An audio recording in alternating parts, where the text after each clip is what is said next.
don't pick up your mouse stroke. Just click and draw away, and then I can delete it all at once. How do we get our tokens into the game? Dude, I got you. Already did it. I plugged all your tokens and stats and avatars and names. Everything's already there. Nice. Sweet. When do you want me to start recording in Audacity? Let's do it. Everyone start Audacity right now. Okay. Starting. You want me to clap? I will tell you all when to clap. You're going to get me finishing the remains of my pozole. Dude, heck yes. I'm just letting you know. That goes with the farts and the dog talks. That's right. Yeah. I'll let you work on that before I start ripping through substantial info. But yeah, I won't do the clap yet. I'll explain a couple more things. Okay. I hit everyone with backstories. Rel and I got together in Discord a while ago. I did his. Dustin and I talk about it all the time. JLo, I hit you with some stuff. And then Krista and Eric, I talked to you guys even just before this about the wrap up of yours.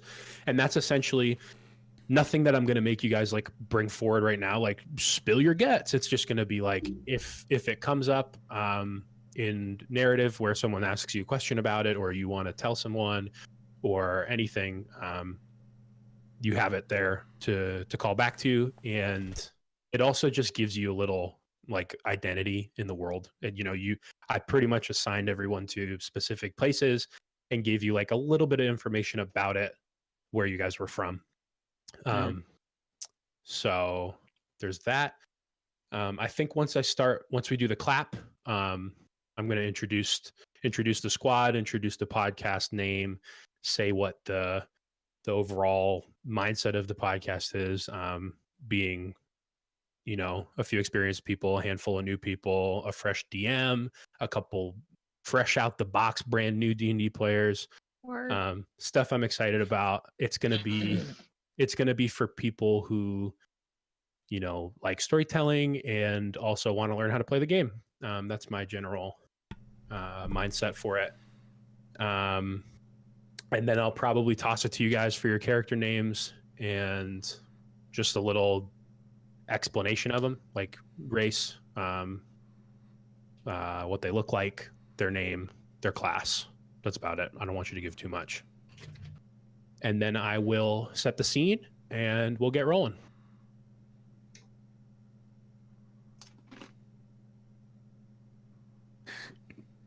And yeah, because Eric and Krista, you guys weren't there for any we didn't really test any RP elements. So basically it's just going to be I'm going to set scenes and describe places that you're traveling to and what you see. And you can ask me questions. You can say, do I see this? Can I do this? Right. Yeah. And I will tell you, I'll either give you information or I will ask you to roll one of your skills to determine that information. One way, because there's times where people will want to, if someone fails a perception check, it's common to want to everyone just be like, okay, well, can I try one? I'm going to say if someone asks a question where it prompts a perception check and they fail it, or someone thinks that they want to try theirs, if you're proficient in that skill, I'll allow you to. But if you're not proficient, I don't think I want to overlap attempts on skills that you're not proficient in. That makes sense. Mm-hmm. So instead of 5 people just rolling back to back on, unless it's something I want you all to roll on to see who sees what and not. If it's something more specific where it's you want to investigate,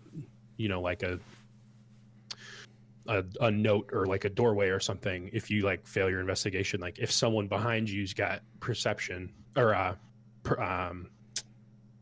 proficiency, right? If someone's got proficiency, they can look over your shoulder and take a look too. But I don't want everyone lining up, dropping investigation rolls back to back to back. And yeah, I think we're good to go. I'd like to get it going if you guys are ready. I'm ready, dude. I'm ready! All right, glad we were doing the clap after that for audio purposes. Yeah. JLo, do you have your mic queued for a clap?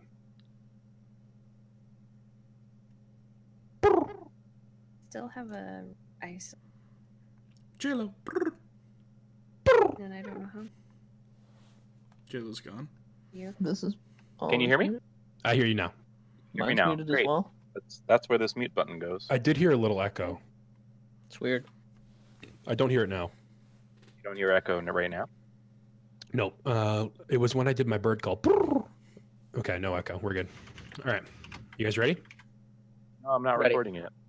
I'm recording now. Everyone recording? Yep. Yep. All right, it's going to be 3, 2, 1, and then clap. So after one, you ready? Yes. 3, 2, 1, clap. Okay. Nice, dude. Very cool. Had to just chime it in. All right, guys, welcome to the Till Dice Do Us Part stream and also first official recording of the podcast. My name's Nico. I'm the DM of the group. I'm a new DM. I'm also pretty new to D&D, but have been nerding out about it for the last year and have done my best to learn the rules and set up a little campaign here for these guys to tackle. And I have 5 players. If you guys want to introduce yourself, we can start with Dustin. My name is Coventhian Dayspring. My sister likes to call me Coven. I'm a blue dragonbone knowledge cleric. Very nice. I like that. Yeah, so Coven, cleric, dragonborn, rad accent. I like it. You mentioned your sister, who is being played by JLo. JLo, you want to chime in with your good? And that next up would be me. My name is Kashana Dayspring. You can call me Cash if I like you.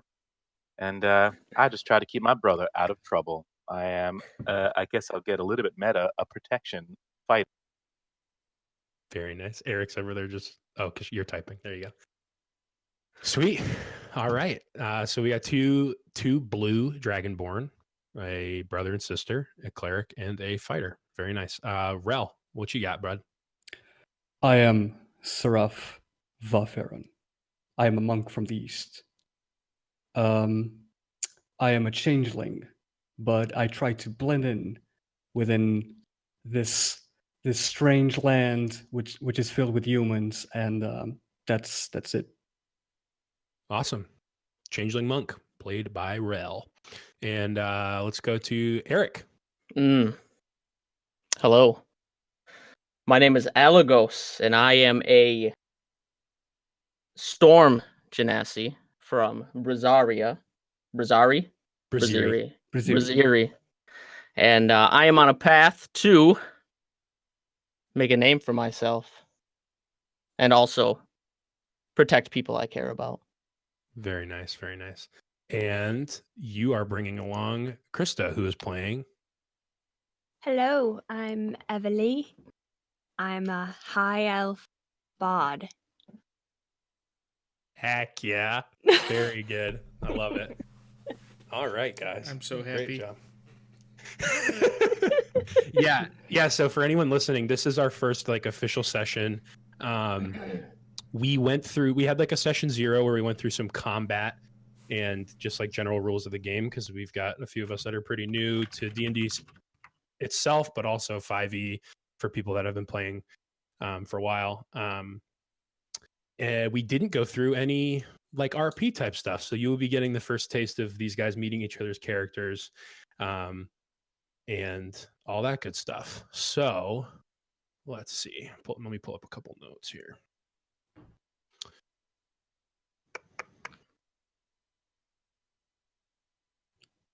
All right, so my camp, I made everything from scratch here. I'm pulling from obviously 5e rules and things like that, but I wanted to pull together a world from my own mind with things that I think are rad, and I made a little political map that I showed these guys with just some names of areas. But the plane itself, the place that the story takes place, the world.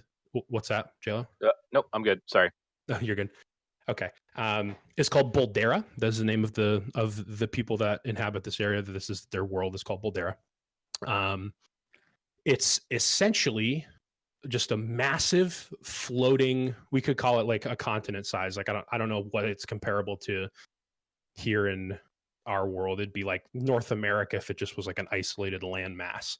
And it's floating over just a void, like almost like in space, kind of. And it's flat, and it's just like a big rock with inhabitants on it, and various landscapes and stuff that are on it. It's also got oceans and seas on the outskirts of it that just constantly flow over the edge into a void, and they just replenish themselves. So the oceans and everything like that exist on this floating landmass.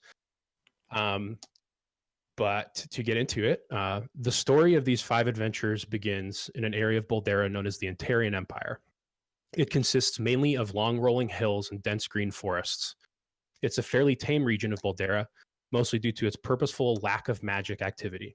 The Emperor of Boldera, Antis Malin, has upheld the precedent set by his forefathers to keep a close watch on magical activity across his empire and hopes to rule a much safer land. That's not to say it doesn't exist, but it is certainly monitored by Antis and his royal guard. The king resides in his keep located in the Antarian Empire's capital city of Perrinwall. Just south of the fortress that is Perrinwall lies a farming village known as Hallbeck. Our respective adventurers all find themselves in the cozy nook of Hallbeck, looking for work and small jobs to start their new lives away from home. So, we're also using, for viewers and people listening, Roll20, which is something I'm new with and have been working super hard over the last 2 weeks to get a hang for. So you're all going to see, it's funny, the first thing I'm going to put you in is like something I made in the middle of my Roll20 learning experience. So it's like my medium level product, and I kind of did things. I jumped around when I made different areas, so you should see Hallbeck now, if that loaded in for you guys. Oh, very nice. So, as you guys can see, there's a little bit outside of this area, but it's essentially just a really small settlement. Other than what you see here, there's some houses off screen, just some small cottages up to the north and to the east. The city pretty much ends another 20 feet to the west of what you see, and another like 40 or 50 feet to the south of what you see, with 2 gates that enter the city that have like really small guard watch. I don't know if you guys can see your tokens. Can you guys see that? I see me. Yep. I've got you guys put in there. Just test everything out. Go ahead and click on your guys. See if you can move them around. And Gonna test some range finding here. I cannot select my. Yeah, I cannot select mine either. Okay. Same. I can do this. Yeah, sorry. I tried to preemptively set everything up, but I can give you guys control of your Okay. Okay. You told Here we me. go. You told me if I leave it held, and I That's cannot right. do That's, it. right. That's true. I'm testing. Everly and Alagos should be good to go if you guys want to test it out. Just remember where I put you. It's the general area is fine. Okay. Oh, look at that! They're moving around. Also, Red. I found it works for me. It should work for you guys too. If you hold down Alt, you don't have to. It doesn't lock you into a square. You can like meander in between areas. There we go. I found that out way late on when I was like trying to place like landscapes and stuff, and I was like, dang, dude, I can't get anything that's not like locked onto this grid for like trees and stuff. But I ended up figuring it out. Everyone go ahead and give a little couple squares movement. Just to make sure. Sarah, if you good up there? Mm-hmm. Sweet. All right. Nice. Man, I like the moving squiggly with Cash. I think I've somehow attached it to myself. You already got a familiar, dude. Wait. I'm trying. Krista learned that word like last This week. Yeah. Oh, what, familiar? Yeah. Yeah. Be familiar with your familiar. Take my last haul of tea here. So what you guys see, and you guys have all more or less been here. I'll give it to I'll say the people up north there, Seraph and Everly and Alagos, you guys have been here. You stayed the night. There's an inn just there to the right.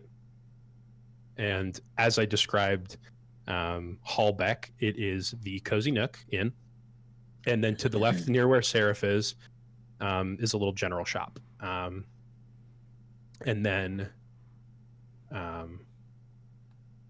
Cash and Coven are down here, and you guys are just walking into town. You just got here. And when you guys were all traveling into the Antarian Empire, various sources, people that you met, had explained that this is a good place to come for work, to make a little money.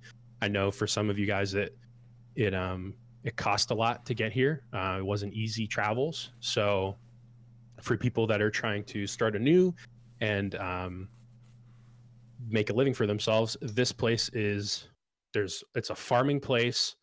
There's a lot of hardworking folks, and there's a notorious job posting board in the northern section of the town where people post for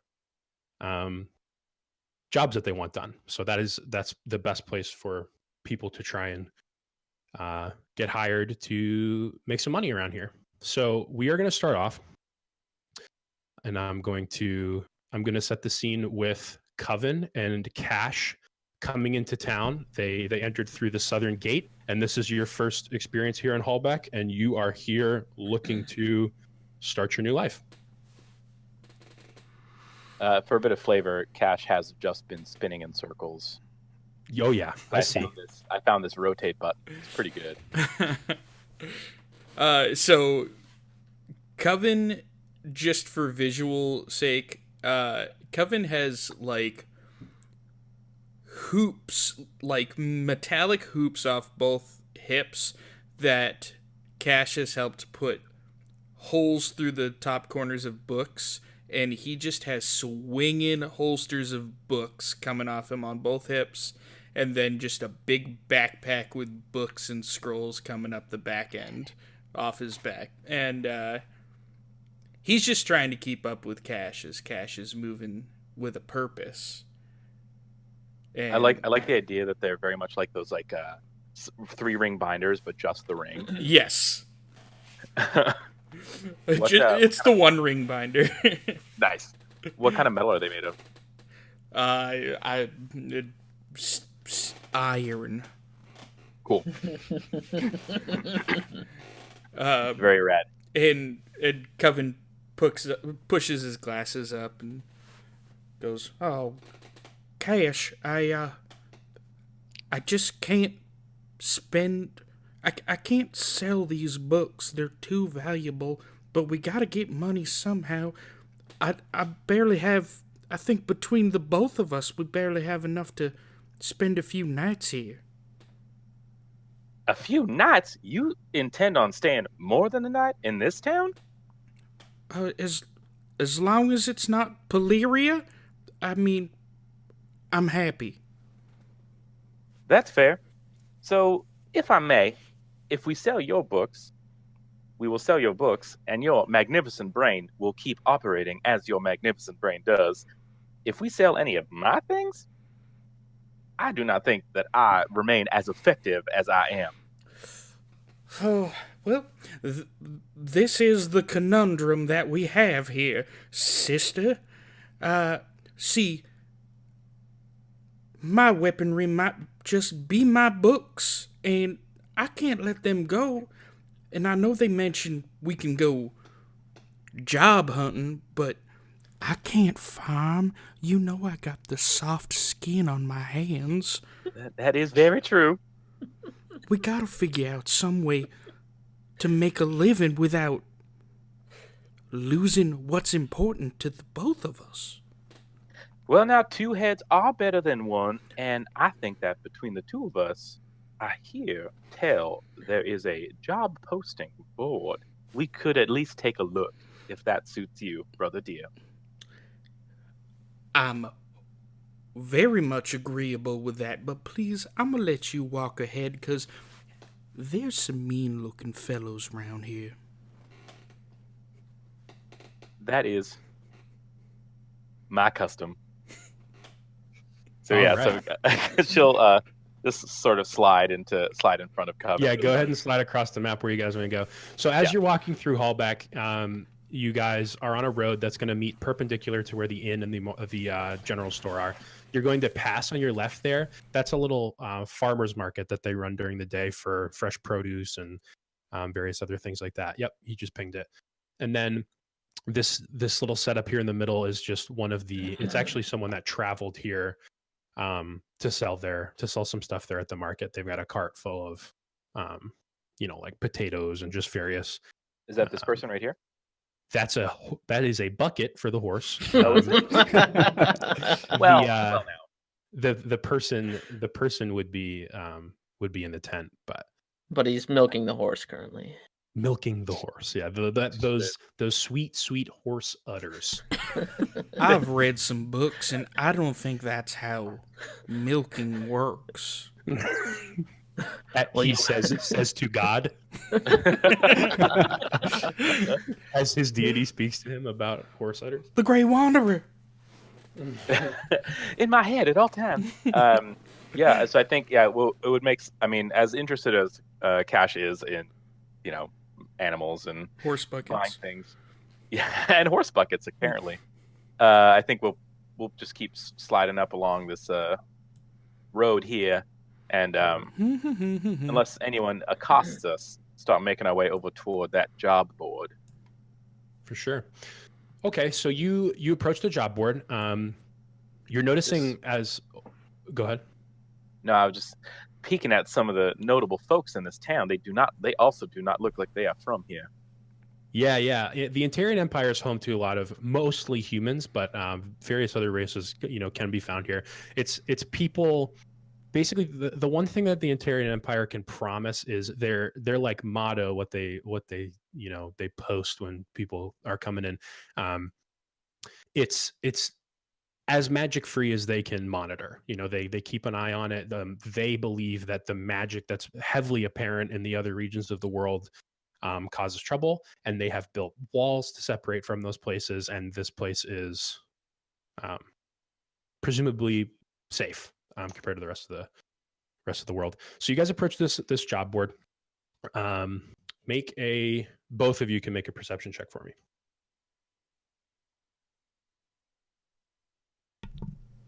Ooh. That's a 5. Wow, nice word. Mine is a 14 plus 3, 17. Okay. My glasses are getting crooked. I was going to say, Coven approaches the board and goes to take a look around and look at the board, and has to adjust his glasses to take a look, and they actually fall on the ground. Whoa. So Gosh darn it. he's going to pick that up, but Butterfingers. while he's leaning down to pick it up, you actually saw on your way coming in that there's a few individuals around. There's kind of like is your guy like robed currently, or are you? Yeah, let's say like a poncho with a hood. Yeah. On it. So a fairly discreet man, solo dolo, hanging out outside the market, maybe even like leaning up against the wall there. And then a couple of people to your right, a blue man. I'm gonna say that you've seen some Genasi before, or out and about in the world, and you might be able to recognize this is a Genasi, and a elf, a dark featured elf, and those two are communicating next to the inn about whatever they're communicating about. I want to listen in.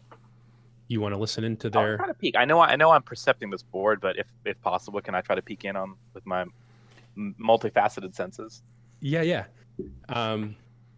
Yeah, you got a 14. So give him a little 17.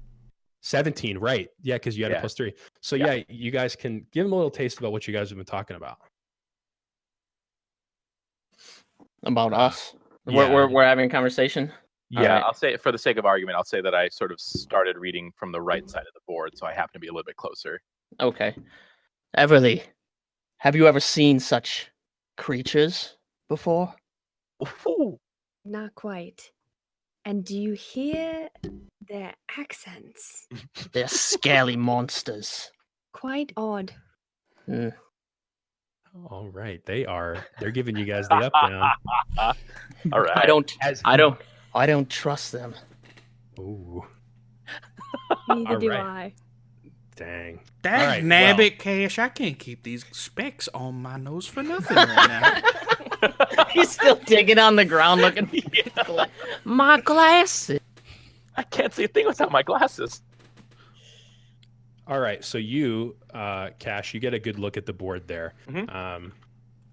There are multiple postings of various farm help, as expected, as Coven was suspicious of. There's like a 5 silver a day cropping job where you're picking crops and sorting through good stuff and bad stuff. And Nope. there's actually a new Not farm my starting up. There's a new farm starting up where they are tending to the earth and getting it ready for a new seeding and new harvest and everything like that. Okay. Various other things of that nature. And then there's a note. It would be the one to the right there, the bigger one. And it is posted and it reads that. If you guys see that in chat. Ooh. So Okay. the poster- For podcast sake, I'm gonna say, hey Cash, come take a look at this. the poster of it is Ornick Keln is the name of the man who posted this, and you can go ahead and read it.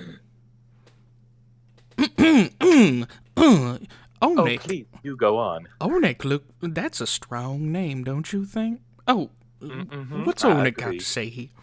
He's saying, I'm looking for folks to help me with a serious issue.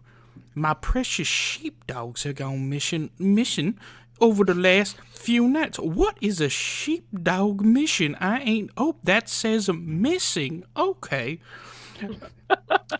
I have a potential lead on the situation, but need following through. My last savings are being offered for a reward. Ooh, and it looks like he's a farmer. Do you think a farmer might have pretty substantial life savings? I could only imagine. He's saying, come to his farm, 1 day work, given 50 gold. Hot damn!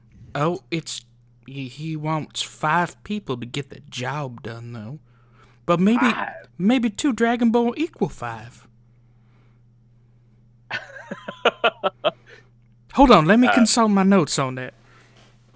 I like to imagine that Coven is that's like the way he memorizes things is to say them out loud, and then is also writing them like That whole like, time this while he way. was reading that, he was writing on a scroll, not looking at his writing. Just oh yeah. writing everything he said. There's Totally. legit a what is this sheepdog mission that he wrote down in there. Gotcha. So as the conversation earlier told, Everly and Alagos are paying relatively close attention to these massive blue scaly folks that just rolled into town checking the job. We tall. I'll ask you guys, did you guys check the job board yet, or is that something you were going to do? No, we've been discussing our next move. Okay.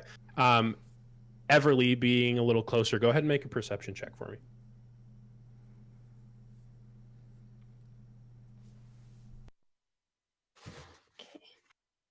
So yeah, that's just the slash roll d20 plus. Do you have a modifier? Oh, It's yeah, 3, yep.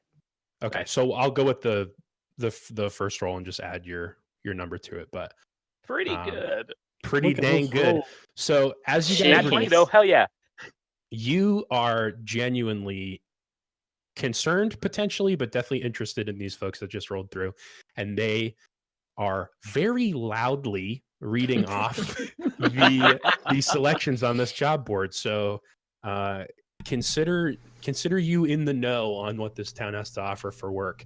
You heard a couple posts for a couple silver here and there, and one post for someone that's missing their sheepdogs. That's looks like they're willing to pay 50 gold for a small group of people to come help him. He seems to have a couple leads on the potential situation, what might have happened to him, but definitely needs some help. So you guys heard, or at least Everly heard that. So yeah, what do you guys want to do about that? To you, we can see if they need assistance. Let's. I have a like a above board kind of like mechanics question for this one. Yeah.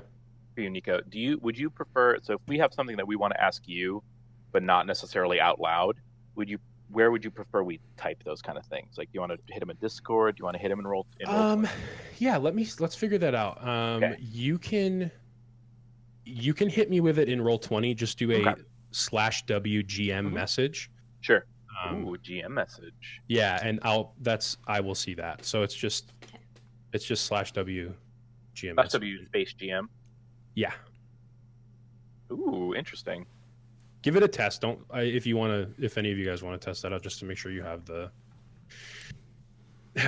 text properly set for it. Okay, so I overhear the job, and I would like to speak with Alagos about this Yeah. potential. Yeah, bring it on. Job. Yeah. So there's this job that these two scaly fellows have. seem to Fellow? have. Do you think that it would be a lucrative option for us to join them? How much gold did they say it would be, Everly? 50 gold. 50 gold pieces? Yes. I don't trust them. But we need gold. I think it'd be worth speaking to them at least. Cash, I found my racial mass chart. It says we equal about 4.5 humans, but that's only if he's counting the body mass. They don't seem very threatening. One of them appears to even be blind.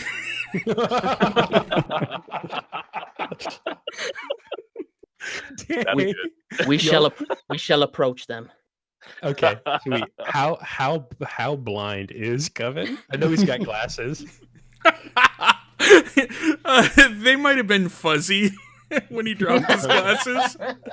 Gotcha. And you also don't have like the temple holders, right? They're just like two lenses with the nose piece set on your just like two circular snout. lenses with a nose bit just balancing on that snout. Very nice. All right. When Coven hears the footsteps behind him, he swings around to put Cash in between. So I'll let this little situation play out in a second. But Seraph, you see as you're leaned up, you see this little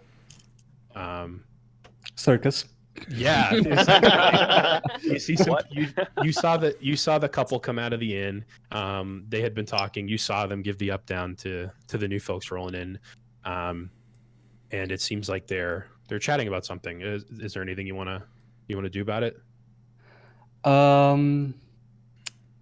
Did I see the notice before they arrived, or you could have if you want. Do you think that you would have checked it and then? Yeah, I would have checked it, and that's why I'm like waiting, leaning against the wall. Yeah, you would have seen someone to show up. Yeah, you would have seen that he was saying that, you might need help, and whatnot. So, you see these guys chatting. Do you want to see if you can hear in on them from where you're at, or do you want to try and move into the conversation? I'm just gonna approach. Okay. Yeah, go ahead and move your guy. Gonna. And then Whoa! Wow, he's quick. Yeah, for people that are just going to be listening to this, Roll20 has very like sporadic lightning quick movements around. So it's just like, everyone's I'm jumping here. around. And Whoa, I'm here. whoa, he quick. Yeah, so you guys see the dude that's just been chilling up against the wall start to move in as you guys group up near the posting board. So as Coven sort of like slides in, I'll just take that sort of half step forward, and Cash will look around at the new sort of like also menagerie of people in front of her, and says, "Well, howdy, y'all. How y'all doing today? It appears that some of us might be in a bit of a predicament and not from around here. Just guessing." Hello, demon. Well, I don't know if that kind of talk is absolutely necessary, my blue friend. Everly, we need this work. We will work with these demons. That was quick. Well, now let me just one moment, my friend. I think that you might be looking for maybe a bit of an easier term. The term, the demon. That is rude. And then Coven feels like he got a little too upfront and just kind of ducks his head behind Cash's shoulder. I was gonna say for visual, it looks like you're definitely hiding. So I think what we had talked about is that so Cash is she's probably about like what? How tall is Coven? Remind me.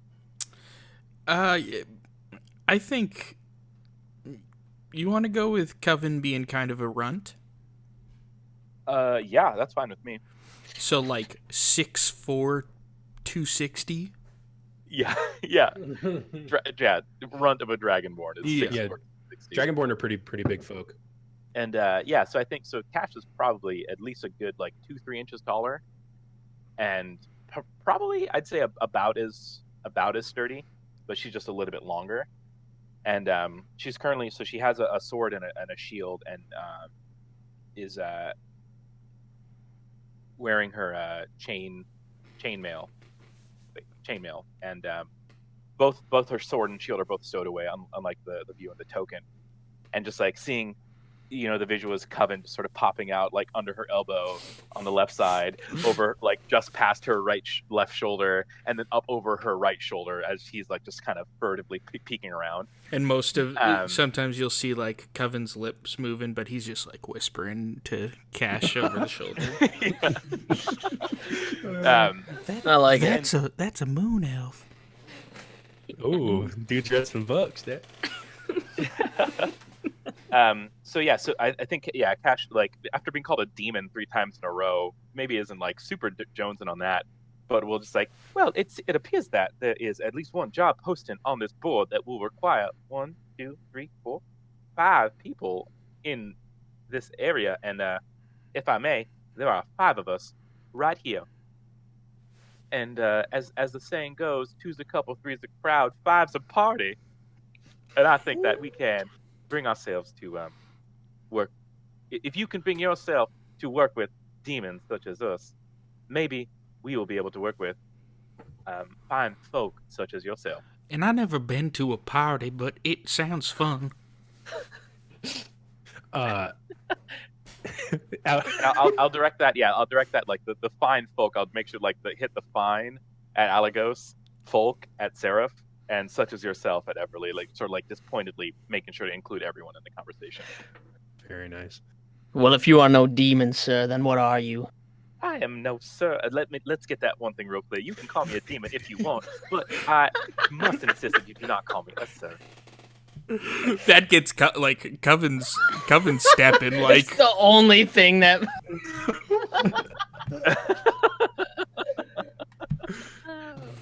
Very nice. But then gets But nervous yeah, again. What did you call her? I don't understand, Emily. And who is this gentleman in the orange? What is your name, sir? that will take. Where I come from, someone firstly tells their name and then asks for the other's name. So But I've What? seen all of you looking at that notice board. I assume you're looking at the 50 gold notice, correct? we nod. So a big old nod. Yeah, Mhm. that sounds like a lot of money. So it is recommended that 5 people take on this job. We are 5. We split the money, and we'll be on our way. All right. Do you guys And in do you case guys they, agree to that? in case they're just weighing us, we're 8.5 humans, so maybe they'll give us some more money for all the hard mass that's coming for the assistance. It did mention that it was his life's saving, brother. Dear. Fair enough. I'll mark that down in my notes.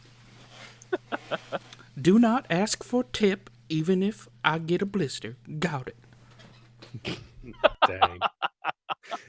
Yeah, you guys all know too, 50 gold, even if split, is like almost doubling your guys' what you guys currently have. So Right. Yeah. So we have 15, right? Per.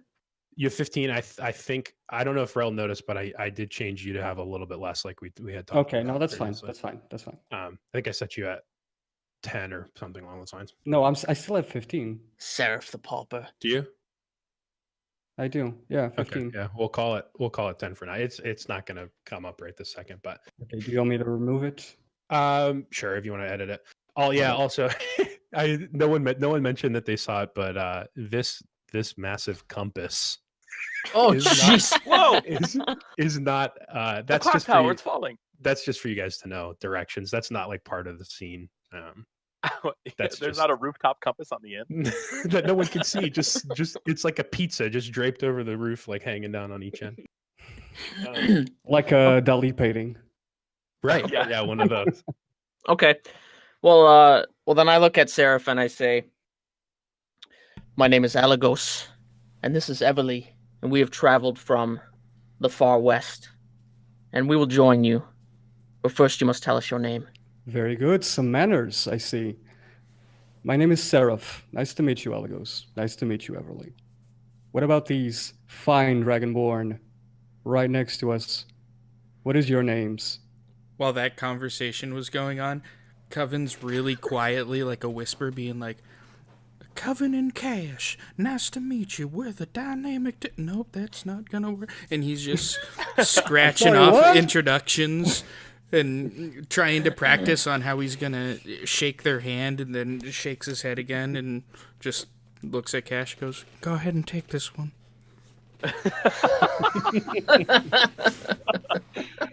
Awesome. Yes.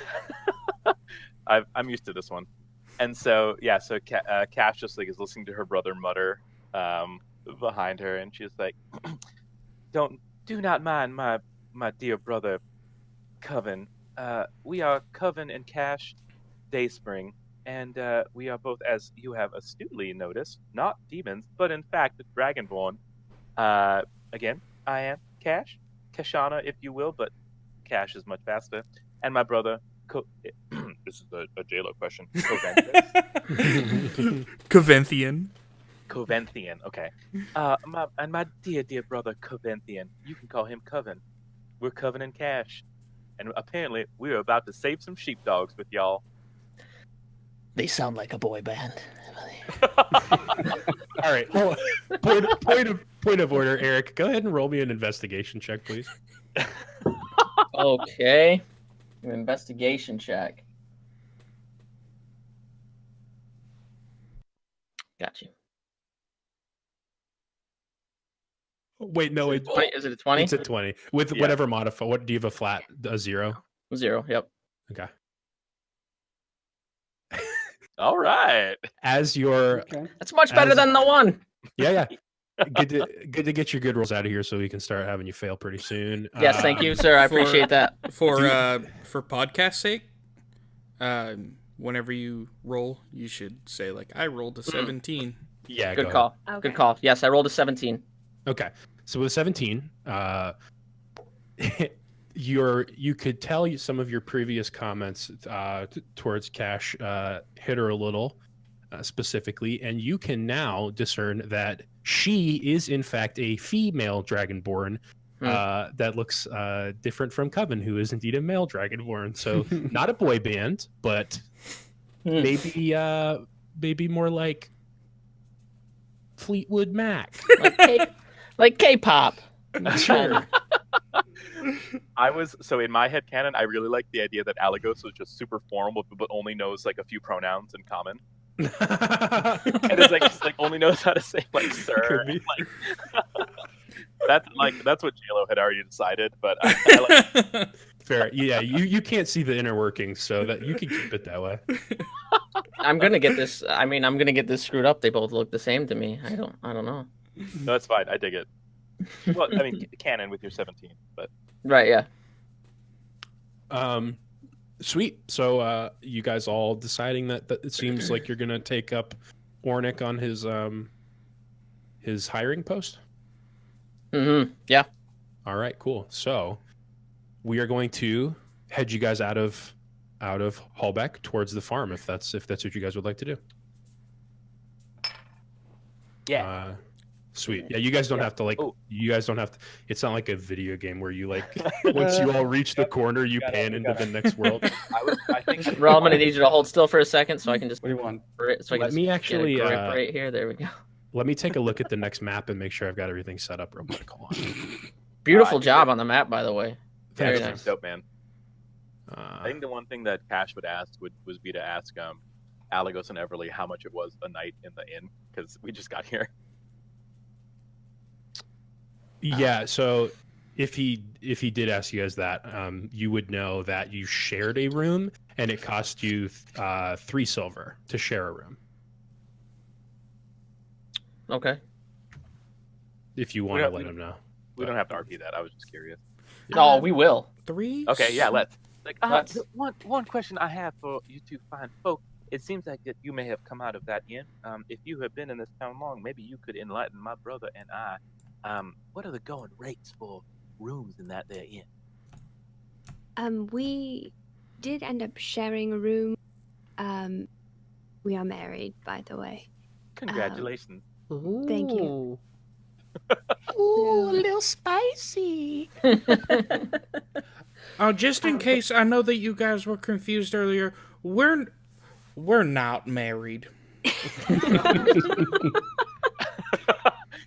That's my apology.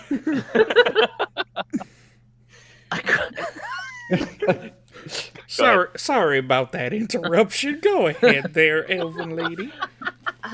It does seem to be about 3 silver a night. Oh, that sounds pretty manageable. We do. 2 That sounds great. That sounds equals absolutely lovely. 3 silver a night. You writing that down? That was Whoa, are you? Whoa, fucking the Foley work. Damn. very, That was very nice. beautiful. All right, so the bat symbol hits the screen and spirals and and then you show up here. The propeller wipe. Yeah, exactly. We appear to be in a cave of sorts. Oh, wait, did I- dark.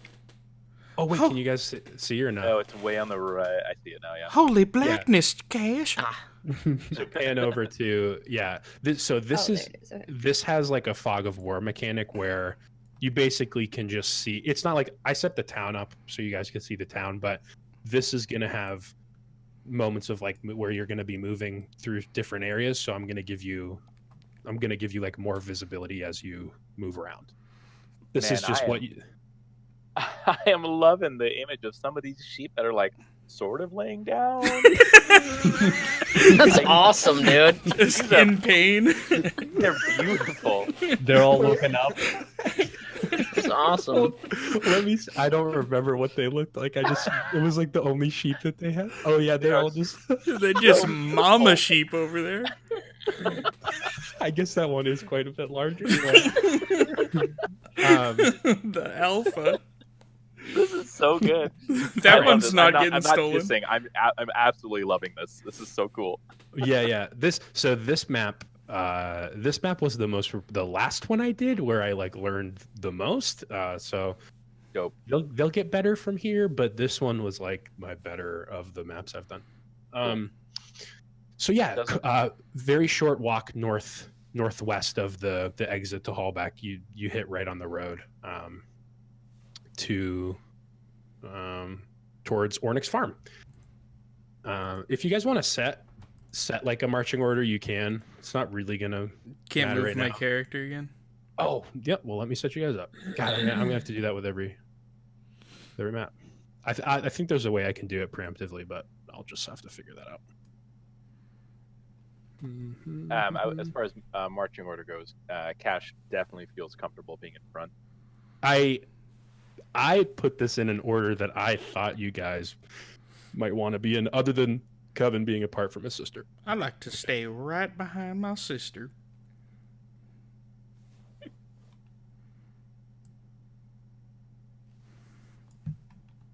All right.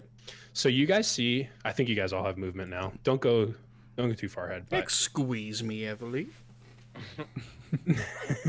So you guys see a small barn to your right as you approach, and a pasture in the middle of a little walking path with a bunch of sheep in it. And there's a little cart to the left that you would assume that maybe Ornyx loads up wool or whatever on to bring into town. And that's about it that you see. You don't see any other housing or anything like that. So if Ornyx here, he's probably somewhere near the barn area. So how about you guys point me using your movement tool in the direction you guys would like to move, and I'll get you guys going. And I can move you guys all as a group.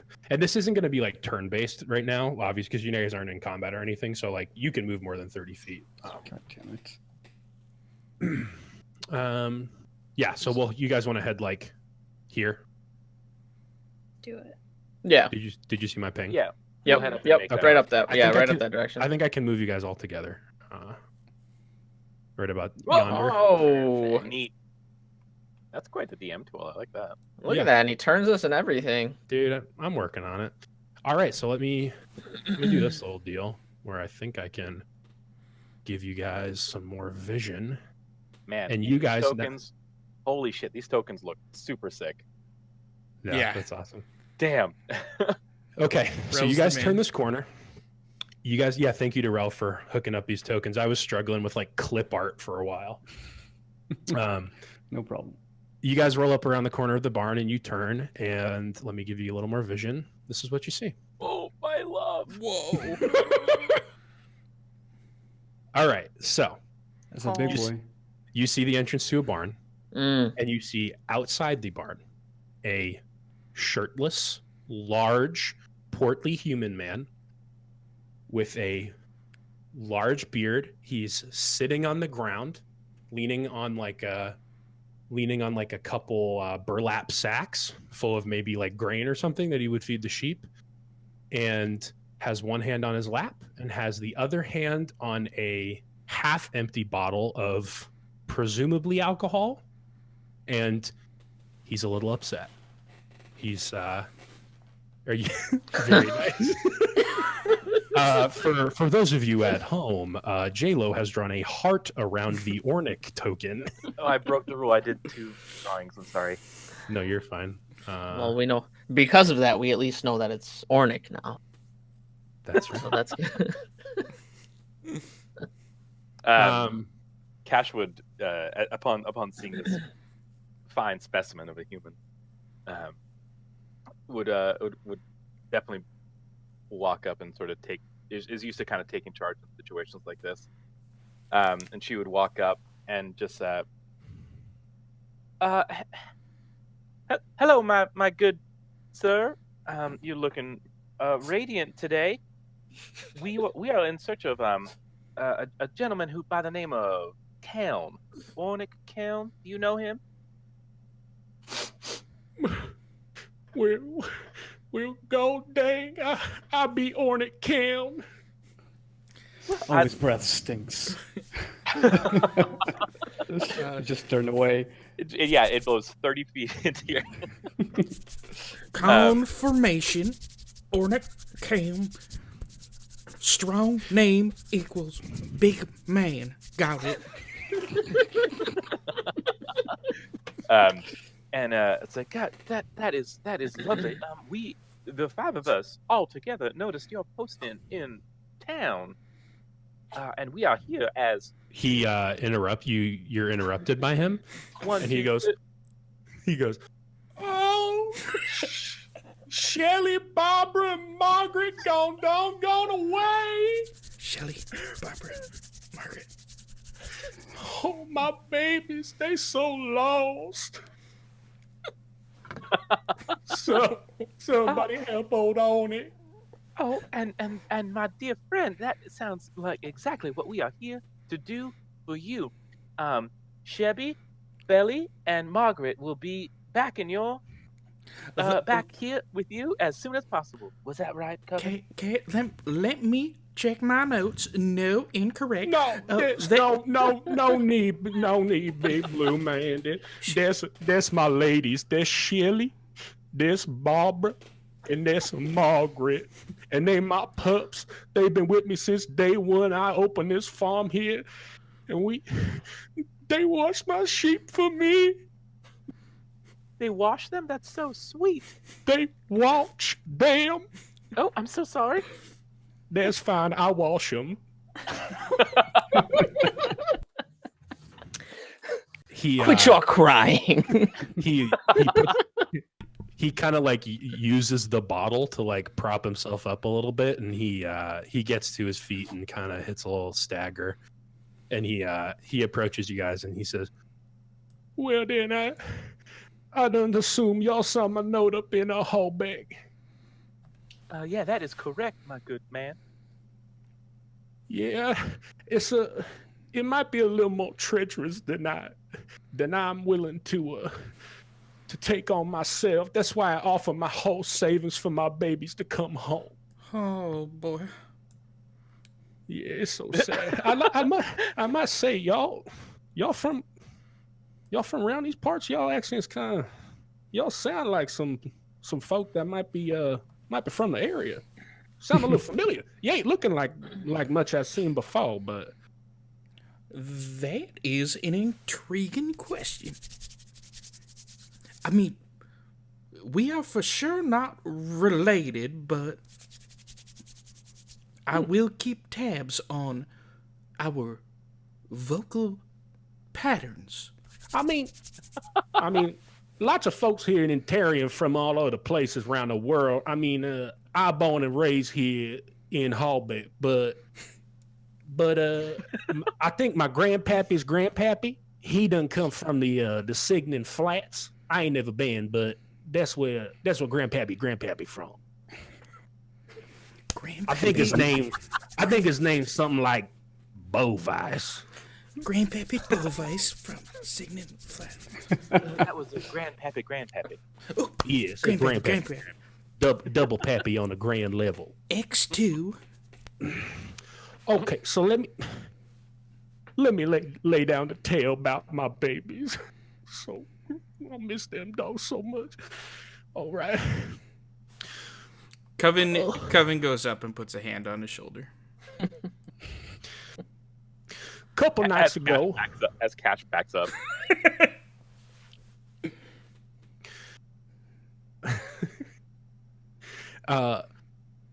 last week, the first one of my pups was out doing her watch. I like to alternate, the dogs like to sleep in the house, so I try to alternate the pups every night. Shelly out there on the first night. I hear some yelping. I come on outside. Shelly gone. The sheep banned like they seen something wild happen. And Shelly ain't nowhere to be seen, and I had Shelly girl for a long time. She ain't never run off from the farm. So I'm a little upset about it. I travel the grounds. with my other two pups, and they tracking, and they ain't find nothing. And then That would be The- Barbara and Margaret, correct? Barbara and Margaret, they Okay. still left. Okay, Yep. I'm with you. And then the next night, Barbara be doing her watch. I ain't hear a peep all night. I sleep like a baby. Come out at the break of dawn. She gone too. No. She gone too. Oh. So I walked the perimeter. I walked the perimeter with Margaret. She my only girl left. And about at the corner of the woods, and he points over to the far corner of the sheep pasture. You see actually around the whole western side of this guy's farm is like a pretty dense forest. He says it seemed like Margaret pick up a track. I don't know if it from Shelly or Barbara, but she know them scents good, and she pick up a track. But I don't travel through the woods much. I mean, I heard some people seen a few things out there. I keep the dogs around to keep my sheep safe from whatever the hell lives out there. So, hopefully they not lost out in the woods out there. But that's the last place Margaret seen them. So that night, I make a note to put my baby girl Margaret out. I give her a nice talking to. I say, Margaret, girl, you've been watching these sheep so good for so long. You know, I think tonight you keep an eye on yourself, girl. You let me know. You see something coming. I'm scared for your sisters. And you let me know you see something coming. I ain't about to lose you too, girl. And he says, Margaret looked at me. She knew what she had to do. So I go inside, and you know, I maybe doze off a little bit, but I know my Margaret girl. I know she gonna let me know. She chirp up real quick. She wake me right up. I come outside. I seen across the field, coming out the woods, I seen this tall, lanky, imposing, black-robed figure. He covered in these black cloth robes. I ain't seen no features. He dark, he tall, he's scary. Something I know be coming out those woods. Oh, go. I know. That's why I asked for so many of y'all. I can't do this on my own, man. I just wool sheep. Well, you think I'm gonna walk over there and shear some wool off this man? He ain't got no wool. So I seen him come out through the woods, walk to the edge of my pasture. He ain't want none with the sheep. He could be taking sheep, getting wool, eating whatever, eating my sheep. He ain't want none of that. He pointed my sorry. No, it's right. It's good. He pointed my Margaret girl, and I seen her eyes roll back in her head, and she slumped down to the ground like she been awake for 4 days. She tired. She tired as a dog, But she I know. She never fall asleep on the job. She always do it. That man put my pup to sleep from across the field. And then I start yelling. I say, Mister, that's my Margaret girl. You been taking my dog. And as soon as I make notice of myself, that hand floats from my Margaret girl right to me. He pointing straight in my face. I seen him from across the field. And as soon as that finger pointed at my face, I feel my eyes roll back in my head and I slump to the ground. I wake up, one of my sheep licking my face here at the front door of this barn. And Margaret gone. Margaret gone. Oh, go. He put you to sleep too? First Shelly, first Barbara, then Margaret. They all Then gone. you. No, I hear at the barn, but he don't put me to sleep. Don't forget it. This man point fingers and put him to sleep. So, I mean, I go through the woods. I find this guy. He just gonna put me to sleep again. Well, what's the point? I need some folks. At least maybe with a group of you'll be able to figure something out. I just can't do it by myself. But I'll take you to where I seen him last, and maybe you can help me figure something out. That is just riveted, my friend Onyx. And between you and me, There ain't nothing worse than messing with a man's doggies. Oh, don't I know it? That doggone son of a bitch take my pup. He is a true son of a biscuit.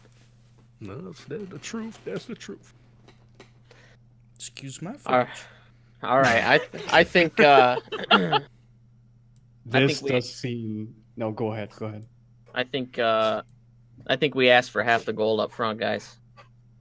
Like I think that's Yeah. the play. My friend Onik, we have heard your tale, and we are, as you can tell, since we are here, interested. But if we could have just a bit of parlay amongst ourselves. Yeah, just have at it, boy. Have at it, folks. I'll be right here. And he takes a hell of a slosh off that bottle. Yeah, so I think all this definitely happens in like Stage Whisper. Like we don't want him to hear. That's Right. that's fine. Alikos, you said you sounded like you had a pretty good idea. Yes, I believe we should ask him for half of the money up front. I agree. This does seem a lot worse than just a rescue of his 3 dogs. Now, between us here, I can admit that I ain't much of a fighter. Cash? Ooh, she good. She can fight for 2 of us, but Oh, not true. do the rest of you have any abilities? Because I don't want to have just some scallywags going into the woods with my sister and getting put to sleep. Coven, this is weak magic. Sleep magic. I am a storm sorcerer. This is Everly. She's a bard. Nice to meet you. We're not afraid of some trick magic. My abilities speak for myself, for themselves. Well, What I do you can't think? wait to see them. This is not my first rodeo. I am intrigued, and I will be taking notes. Can I do an insight check on Sarah? For sure. Yeah. Ooh, Give Ooh. it to me. peeking at him. Drop my die. Insight plus 1. Ooh, not great. 5 plus 6. So this 5 is plus 1 is 6 total. you're An trying 11. to you're trying to glean his honesty on speaking for his own ability, like his abilities speaking for themselves. He's beautiful. Yeah. It sounds incredible. It sounds like you are going to see quite the spectacle sometime soon. I'm gonna be really impressed. I love it. Yeah, for sure. That's what you're dealing with. So what's the group consensus on the situation? Half Yeah, the I gold think, up front. Yeah, half the gold up front. I think that sounds fair. This sounds scary. Yeah. No, I think I don't think it's too intimidating. I think we have a drunk on our hands that's dealing with somebody that's tricking him and stealing his dogs. Are we really worried? Well, there's 5 of us. Well, but we gotta be kind to him. He lost his puppies. That's true. I do agree with that. We're here for a job, not for a hit and run. Cash, Wow, Sarah. I think I found Aligos's soft spot. Just bring up puppies next time he calls you a boy. I do love my puppies. Next time he calls you a boy. Good thinking, brother dear. Yeah, All I right. think we're that sounds like we're all in agreement. We'll take the job. Okay. We'll take the job. Are you requesting the gold, half the gold up front? Yes. Okay. And I think we should have since Everly has the doe eyes, I think she should be the one to request half up front. Excuse me, sir. Everly would like to speak to you. Okay, good. Now, y'all nice folk coming up to the farm. Y'all willing to help is so nice and all, but god dang, I don't know which one of y'all Everly. Oh, sorry. I am not Everly. That- My name is Cash. I'm not Everly either. I'm covered. If Cash and Coven would stop speaking, Sorry, I'd be able. we just get excited. That is me. I am Evelyn. Well, it's nice to meet you, Emily. Nice to meet you, kind sir. I am sorry, misfortune. However, with the certain circumstances, we would request that we would receive 50% of the payment. Do I need to roll anything? Yeah, hit me with a persuasion check. Okay.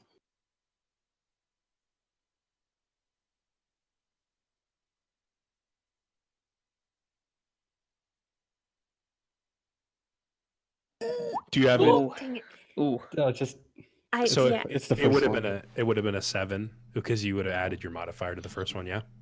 yeah. I don't know why it's automatically rolling when I'm trying to select it. Huh. Yeah, I don't know. I haven't toyed around with the like.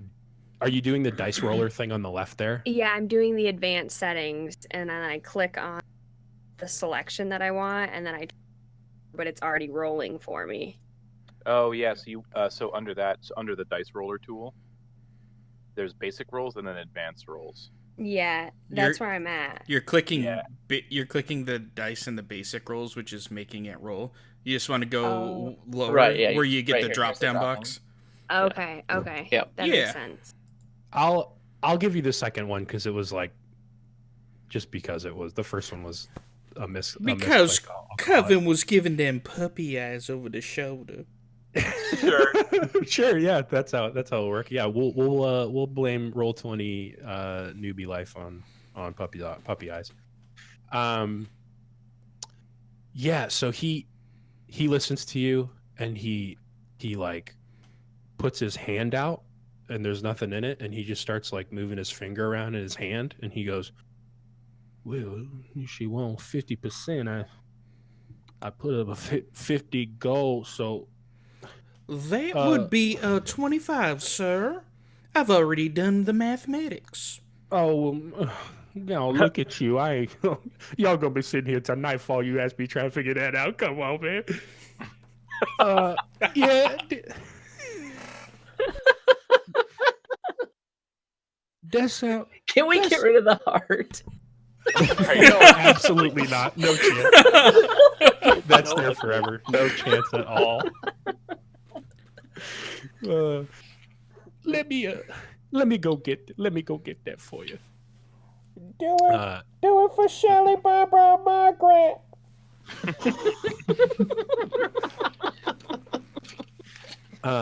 He walks inside and comes back out, and he has a large sack, burlap sack, and a small burlap sack.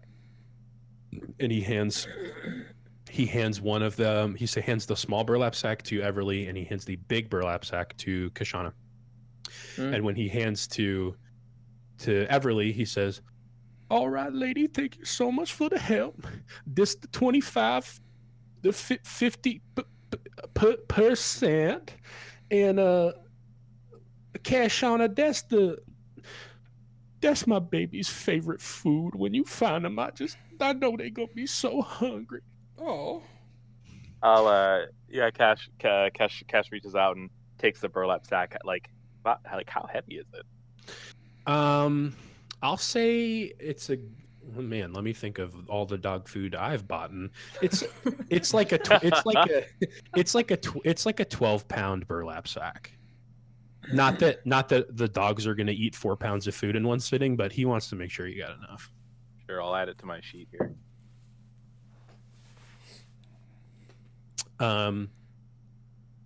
And yeah, it's about let's say you guys rolled into Hallbeck around like late morning. I'll say like 11. So it's probably right around noon time that you guys are having this conversation. So he's gonna say, "Now I don't have no expectations about how long this might take you folks, and I hope the gold's enough to cover however long this expedition takes you folks. But if it's nighttime by the time you get back, you feel free to tap on the side of the barn. I'll come right out.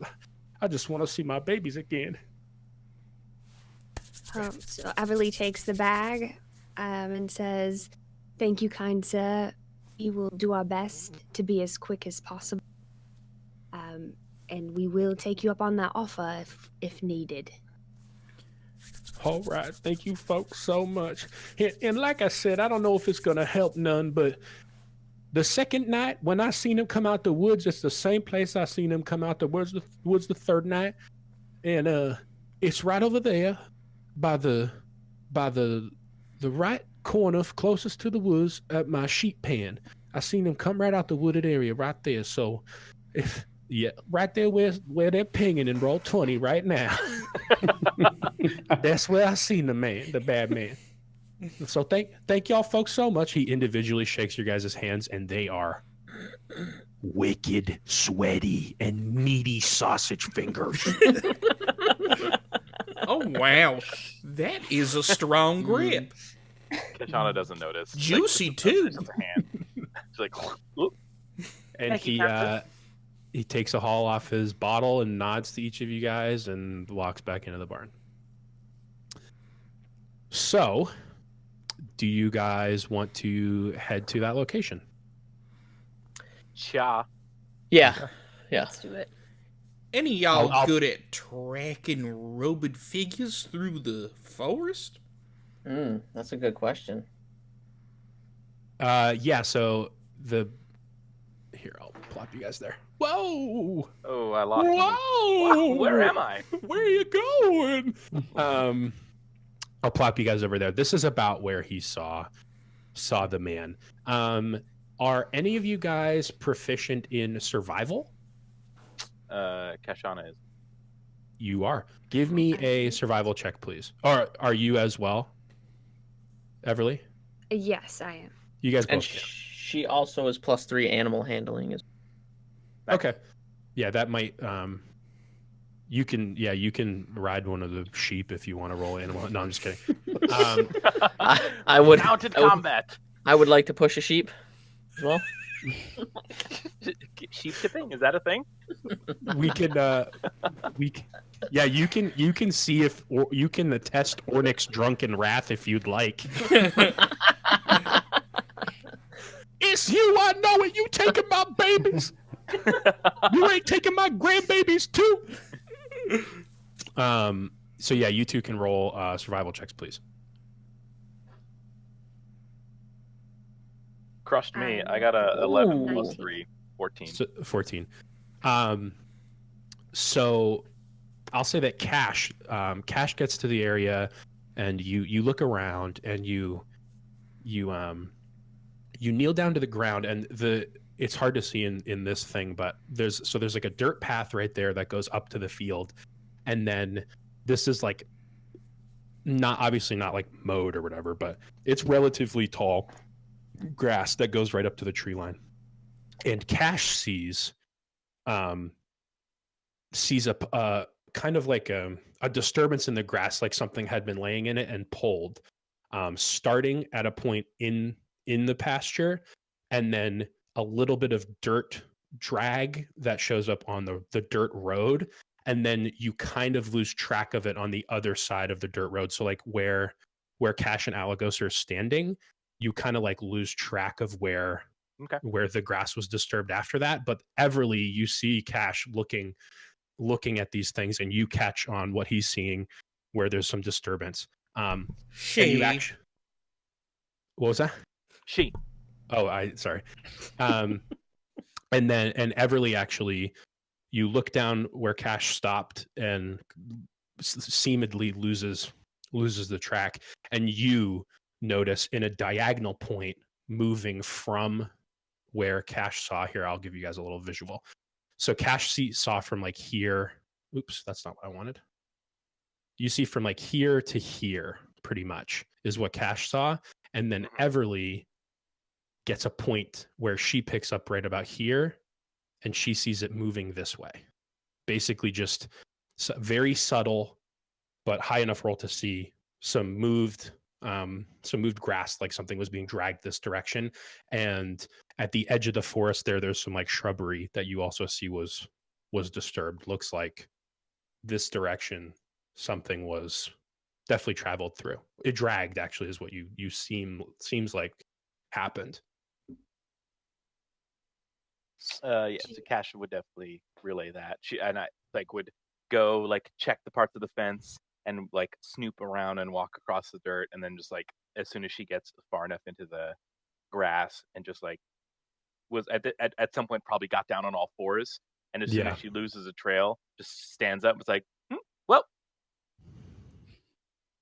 I've done my Yeah. best. And then Everly notices what she notices. Yeah. Do I see any blood or anything? There is no blood. There's nothing left behind, no debris, no fur, just disturbed earth and grass. Okay. Yep. So then Everly notices the continuation of the disturbance, and she says, "Look over there. I see to the west further disturbance in the grass. We should follow that trail." All right. What do the rest of you guys think about that? You got Everly some good eyes. useful Yeah, I try. finds tracks. Useful. He writes. I trust the elf eyes Very and nice. and ass. Mm. Oh, Nice. After you, ladies and gents. Dustin, what does your page look like? Do you have a useful and useless like T-bar? I have myself what I like to call stat blocks, and I'm starting to fill them. It's a new futuristic next generation type thing, but the stat block be filling up for old Everly. Coven's got like his own attributes list that's like Says friendly, dog lover, useful, smells good. It's in multiple languages, and I don't think any of y'all ever be able to read it, but there is a part that says, Everly, proficient in finding tracks, equal useful. Very nice. I respect that. Hashtag All right. elf. Moon elf. Hashtag. Hashtag Moon Elf. So you guys want to start heading that way? It's pretty dense wood. There's no real path, but now that you know what you're looking for, you definitely can pretty easily track the disturbed, plants through the wooded area. Okay. So I look at Cash, or yeah. I look at Cash. Cash, I believe you should take lead on this. Well, I am used to that, and I appreciate the gesture happily. Pop, pop, pop, pop. And she just kind of walks up to the front. Oh, excuse me. I stay behind. Thank you. Well, I'm just doing some fog of war work here. Mr. Seraph. Where I'm should you always like? I don't move. I'm just waiting for you guys to go after Cash and Coven. I love it. Okay. He creeps me out. Give me a marching order if you guys would. Yeah, Yeah, so I we'll think- do. Go ahead. Go ahead. Yeah, I was gonna say Cash in the front would definitely as close as Coven wants to be, but Everly definitely is seeing better, and so like Cash would definitely try to invite Everly up forward too, because she can see a lot better. Yeah. Yeah, I like that. Something like that. Looks pretty good to me. Mm-hmm. And I can move all you guys. I can move all you guys together. Did Seraph Unless- decide to move? Looks like it. Mm-hmm. Okay. Yeah. I mean, I'm the one in the back, so yeah. Oh, Okay, so I'm just following you guys. scared me. Jumped up on me. you guys start moving through the wooded area, and it's pretty dense. It slows you guys down pretty good. You're kind of just trying to keep direction, and every so often you're like, man, are we like moving in the right direction? But Oh, this you pollen is getting to me. Ew. you guys are Hand him a handkerchief. able to keep moving just based on the 2 survival checks. The tracks seem to be easy to follow. So what let me do this. If you guys pull up your character sheets, hit me with all your passive perceptions if you would. 14. 12. -1. So that would be what, 9? Passive perception's on the Passive. left of It's your... in the Oh, on the left there. passive perception. Nice. Okay, Senses. 9. 13 for Cash. And Okay. 13 as well. All right, let me do some work here. I have to like manually like draw the areas that you guys see, so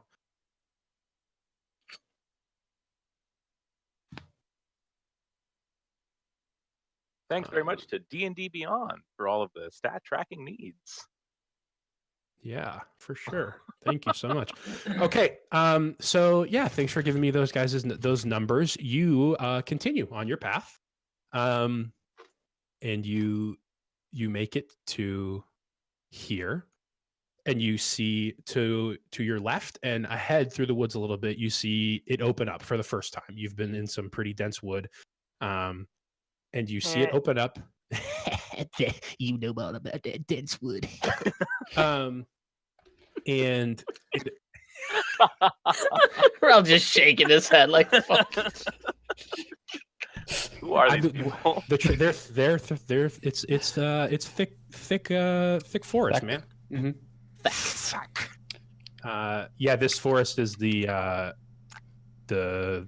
thick with 4 C's forest. And it opens up into a little area, a treeless area, and you actually see relatively far away, not far away. I mean, it's within your walking distance. It's not too far.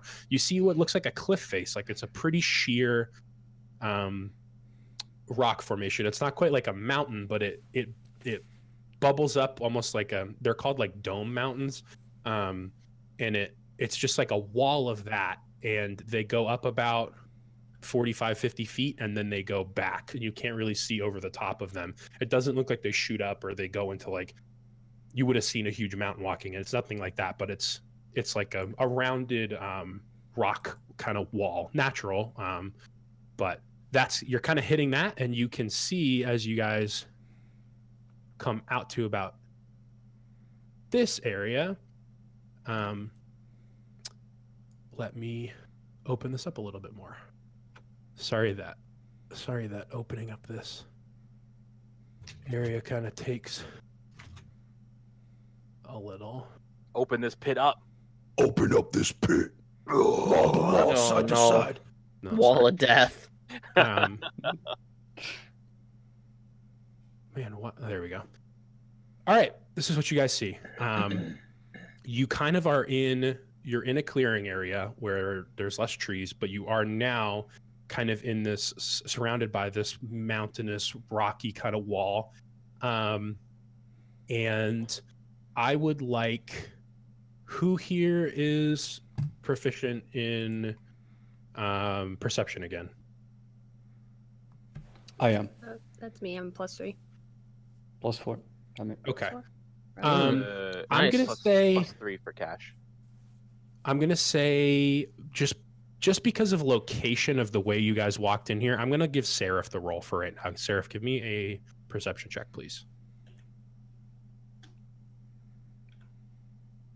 it's a +4.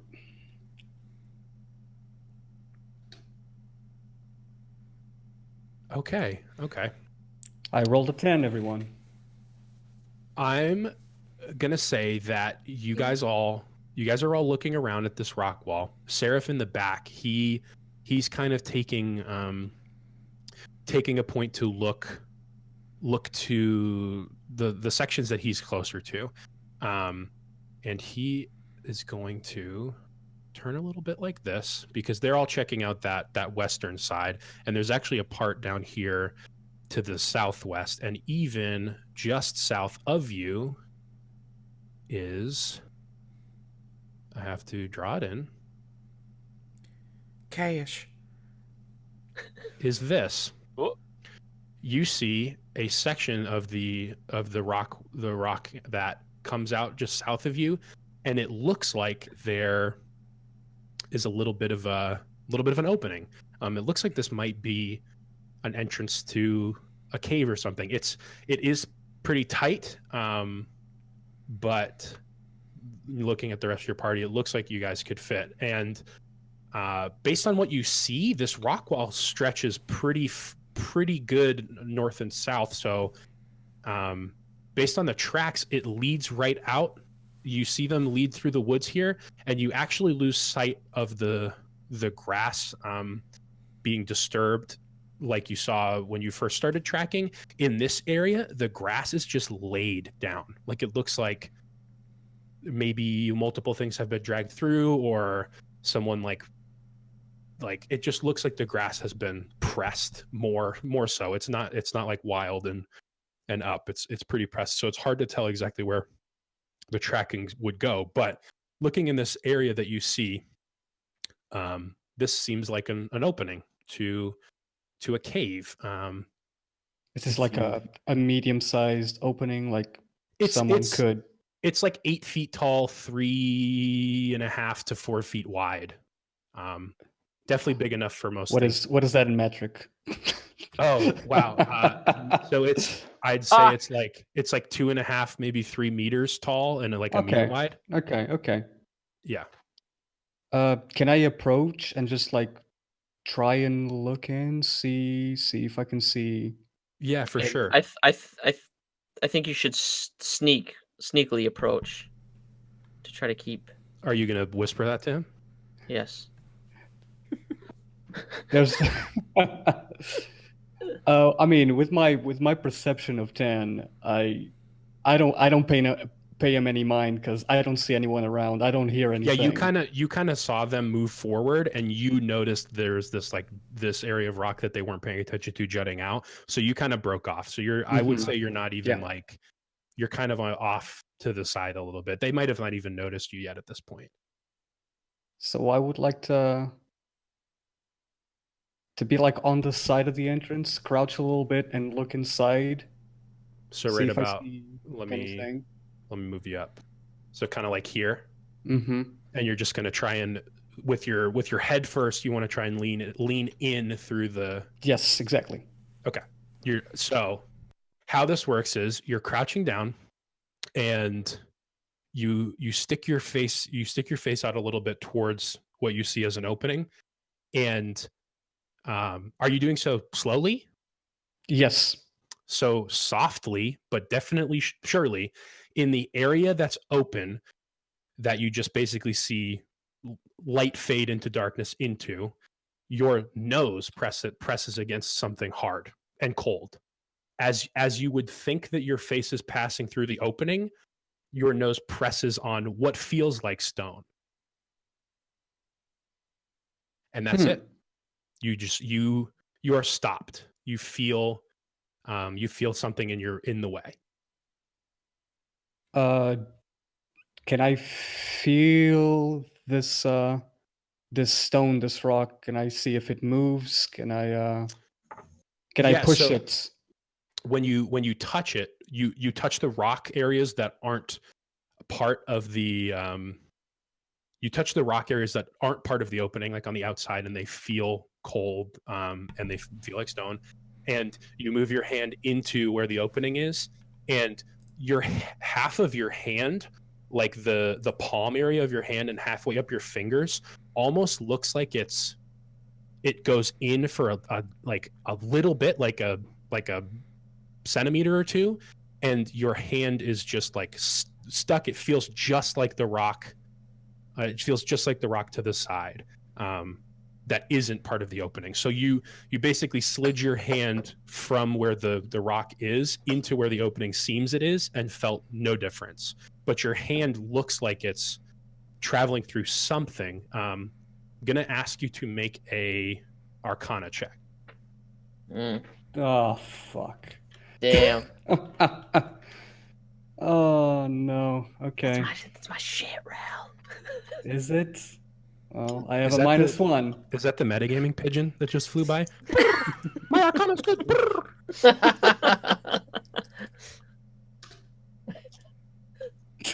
There you go. That's a 4.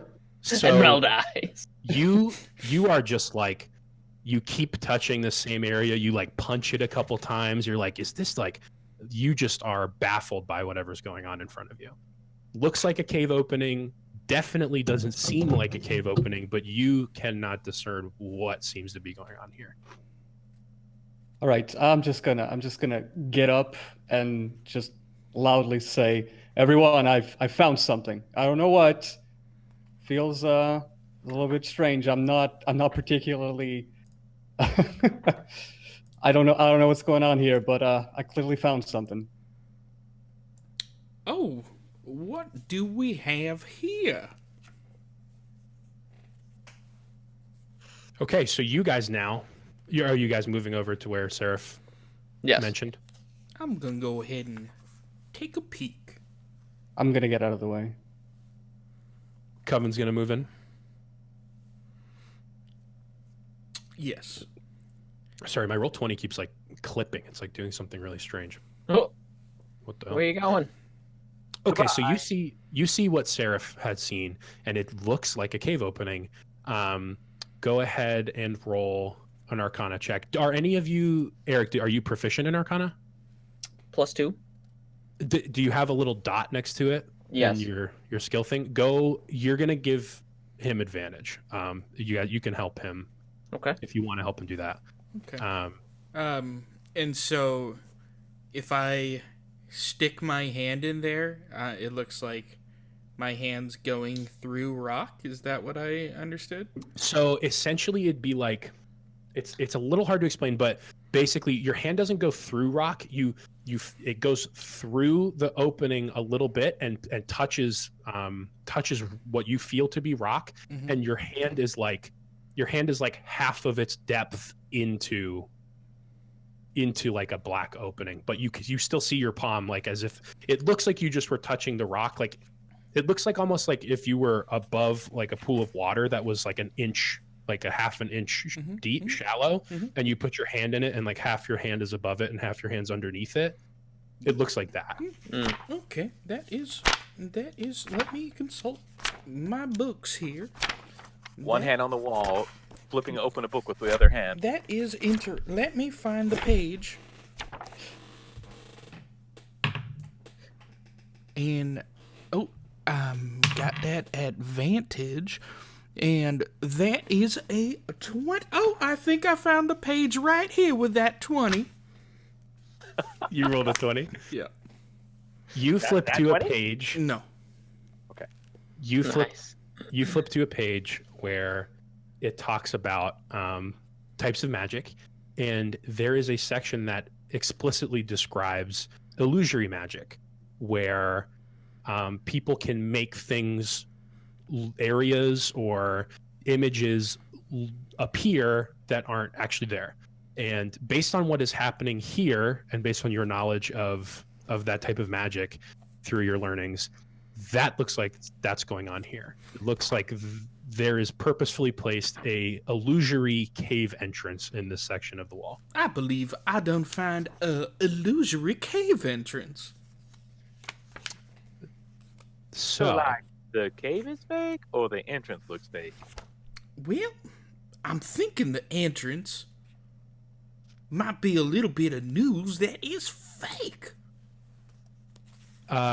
go ahead and make a intelligence roll for me, Coven. 19 plus 21. Dang. Damn. So you're sitting there, you're the meme of the person like drawing math equations in their brain, Oh yeah. and you are thinking, I'm actually drawing that as I see it in the air, and that is the Wanderer speaking to me.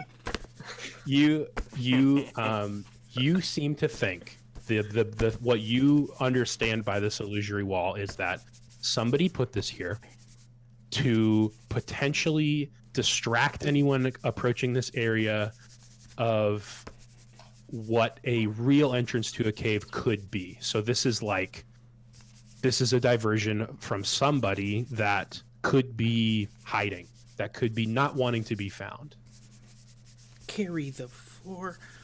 I believe this is not real at all, and it is just trying to distract us from the true entrance.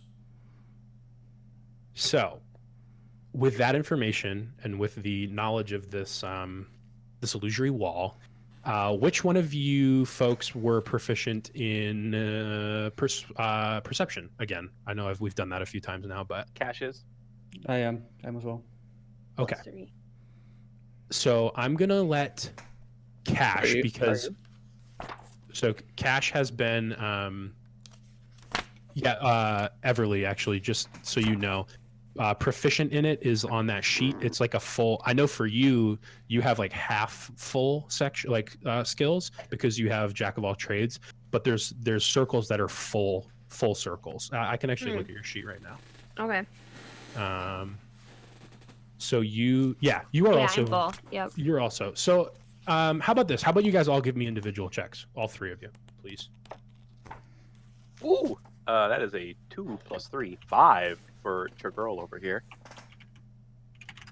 Oh, Cash, I dropped my glasses again. Could you get them for Oh, me? let me come help. Let me come help you. Hey, look at Oh, there we go. I mean, it's Nice. a 16. It's not a nat 20. that. So, 24.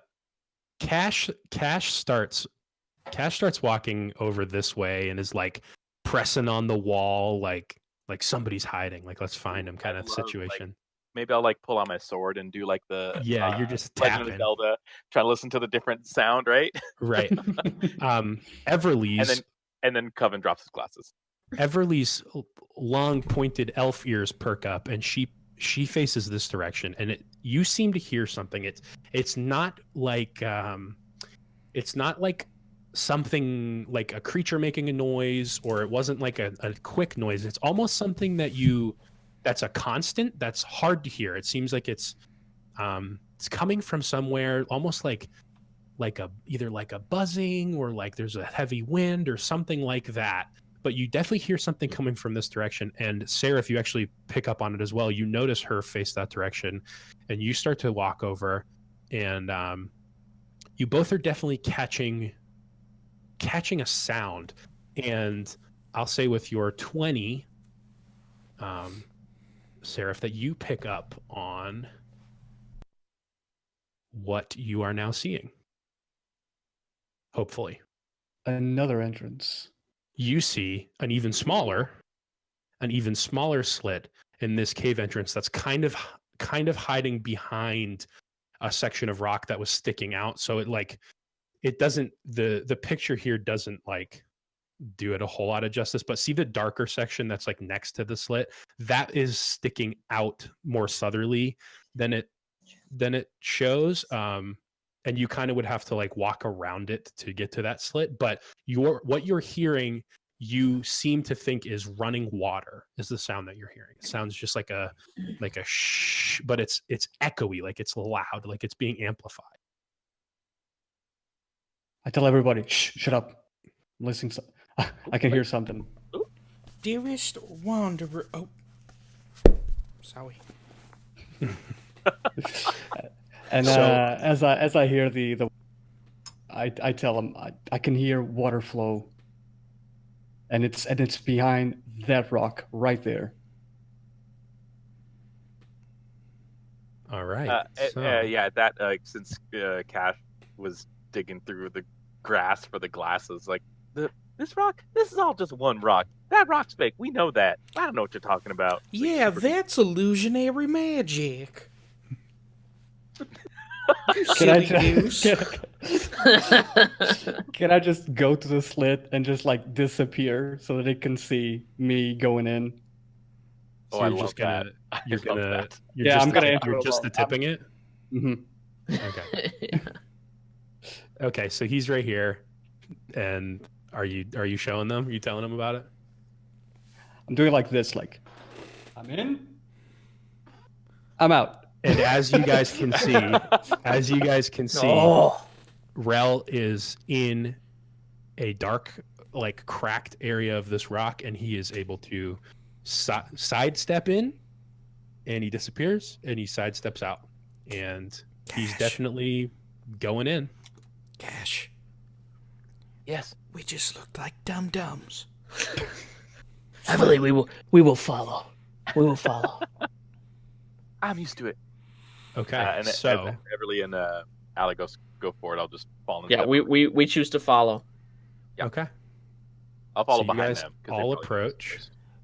Oops, I just moved the slit. The wall actually chases you guys through the woods. Oh! Oh shit! It's full of stuff. So scared. is the group decision to pass through the slit into this cave? I'm gonna go Yeah. ahead Yeah. and wait for my sister to give the go-ahead. How close does the water sound? It seems like it would be right by the entrance. Then I think or it's echoey, so it's hard to tell. Go ahead and make a perception check for me, actually.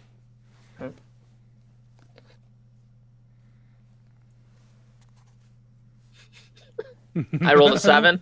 8 minus 1. To you, it sounds like you're about to walk into a waterfall. Okay.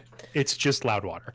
You could just be yeah. You can't really tell. Okay.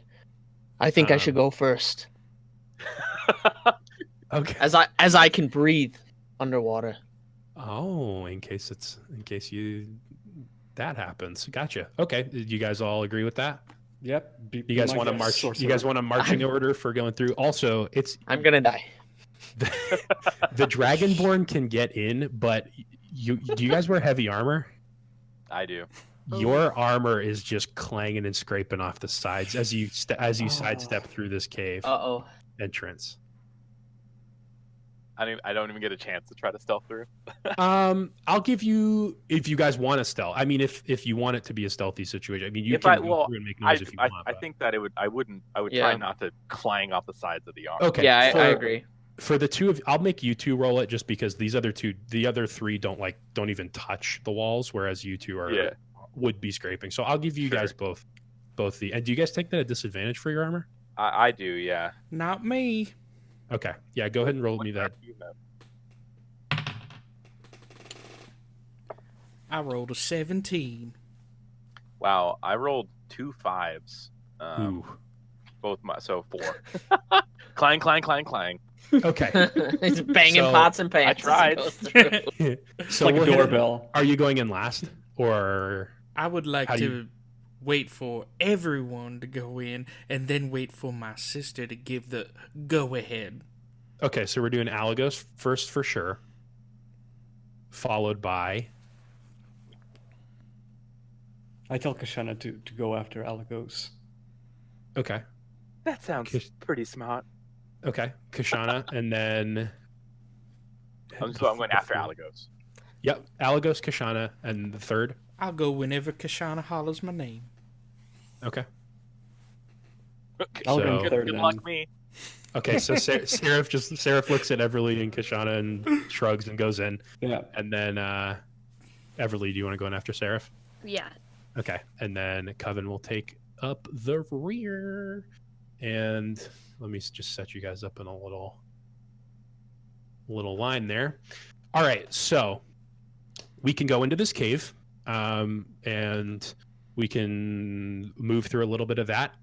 If you guys are not opposed, would like to take a bio break. I have to hit the restroom really hard. Sure. So Let's do it. if you guys want to take 5, just type in chat when you're back, and we will get rolling in like 5 minutes. You got it. 5 minutes. All right, sweet. Back. You're back. I took a piss during the break. Wait, what? Rel, I like that. I like that sweatshirt, baby. Yeah, where'd you get that from? That's pretty sexy. Looking damn good. Oh shit! Merch? Yeah, baby. Fart, yeah. Fart. Yeah, looking good. Looking good. Yo, so how's that Everly doing though, huh? Killing it. Everly's Oh, out God. here killing it. Everly got the first check mark useful. Right. I was really surprised that the southern slang was the thing, dude, but I'm loving it. Very southern. It is very southern.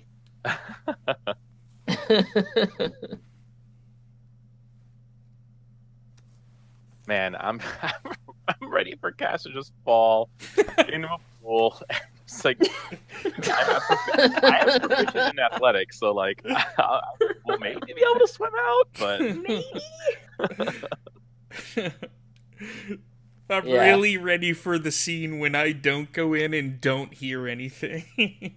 I'm really ready for the scene that it's not actually acid poison waterfall.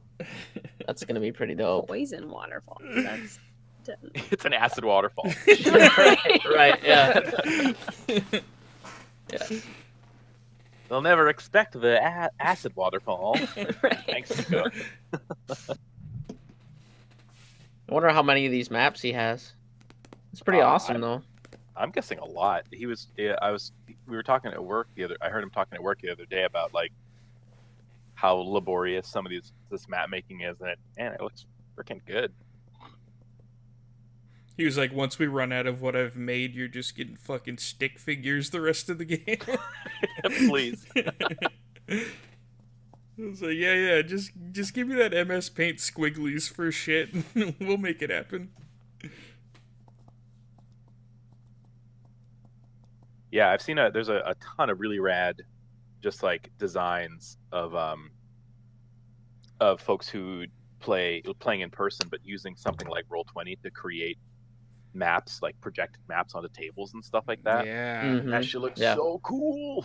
I saw that, like, there was one with, like, a lava pit with a bridge over it, and they were fighting, like, a red dragon. The whole, like, table was looked like a LCD table or something. Looked really cool. Back. All right. Wow, you guys were in sync. Did you guys help each other? It's okay if you did. Oh, Rel, where are you? What do you mean? Where am I? Where are you located in like the real world? Oh, Portuguese, Portugal. Oh, okay, wonderful, cool. It's like Yeah, it's in South America. don't. No.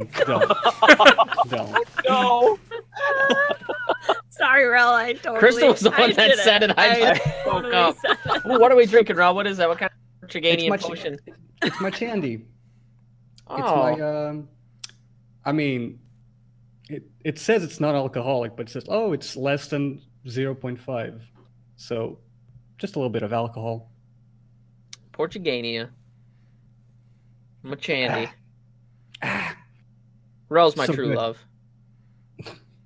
He says this with Krista right beside him. So you know it's true. I've accepted it. All You know right. what this is? I found this in my room today. It's like a 4th edition map that I made. You made that? Yeah, I Hell mean, yeah. I printed it and I made a map out of it. Perfect. Let's tabletop it. Yeah, We're coming over. Yeah, we'll be there. Tomorrow- Ron. I'll be running a game tomorrow. I hope you guys can come. Well, I work till 6, so I'll try to make it. Your 6 or my 6? Because your 6 is like My midnight 6. for me. Well, by that time, so I have one of my D&D games tomorrow as well. So I think by 6, my time, I'll be starting that. So maybe it'll be like 5 in the morning when that game wraps up. Ron, don't wake up.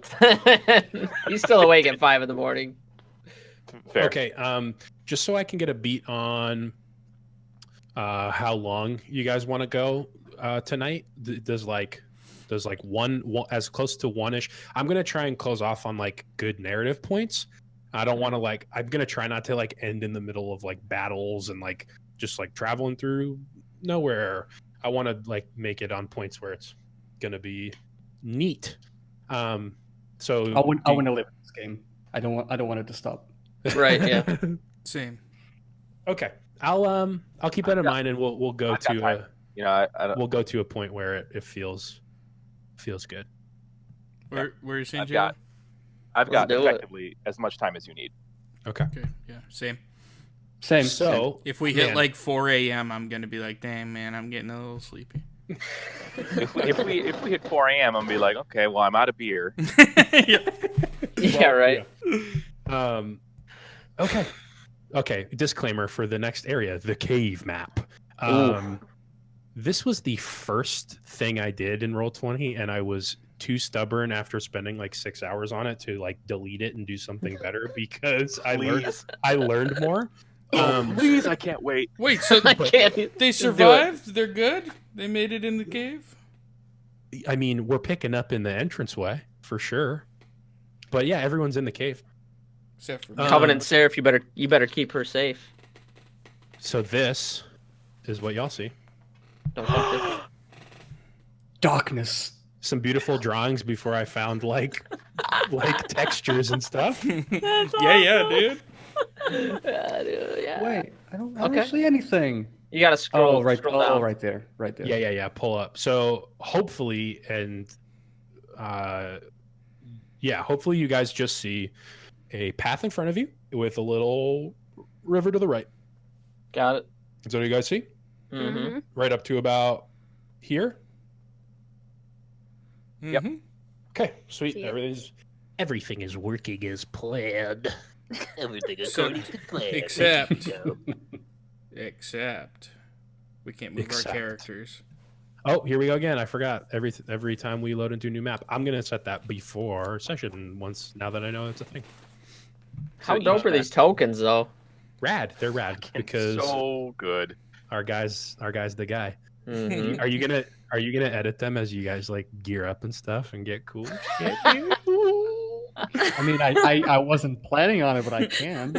Well, Rel's already got the note of books off my hips and scrolls on the back. He's like, motherfucker.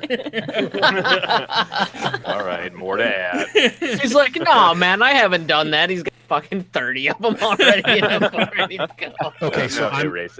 I'm going to ask that you guys don't move your own characters unless I tell you to. Unless we're in combat and I tell you to. That's how we're Okay. going to handle this cave.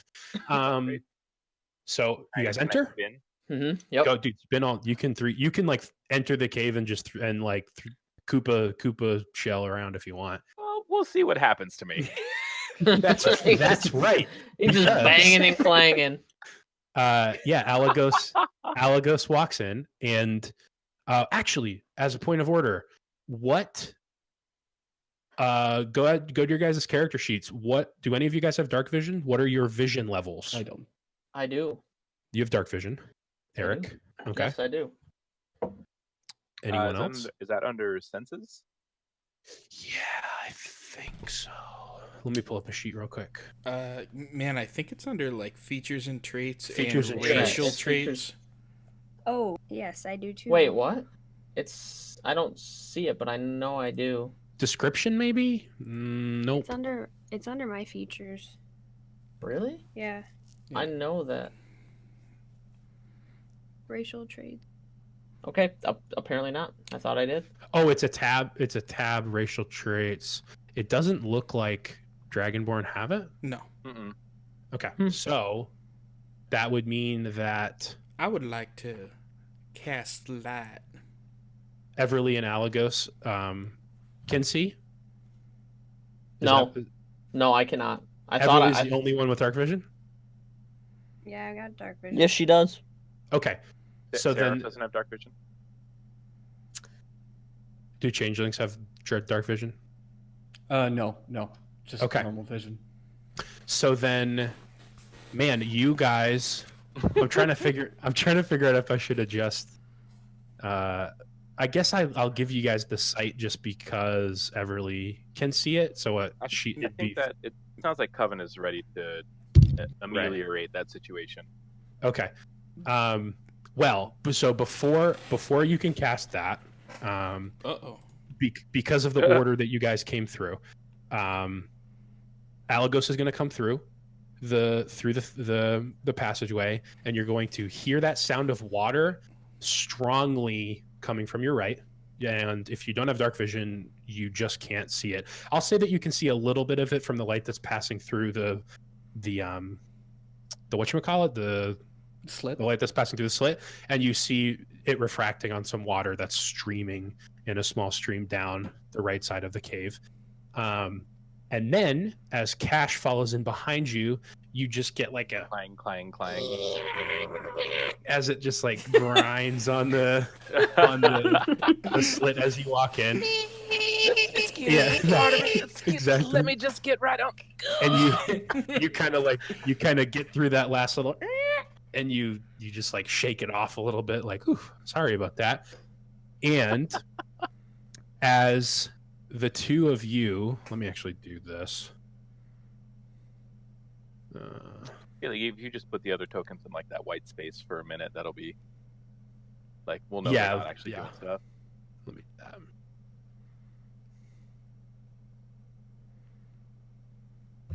We'll call it that. You hear a similar sound, but louder and from multiple locations. But it's a little more shrill, and it's like more sporadic. It's not a constant shriek. It's like a like kind of something like that. But it's the And- same sort of armor metal scraping sound. No, or it's like- just okay. it's a Oh, similar okay, got sound. Foley for me coming through a crack. No. Cool.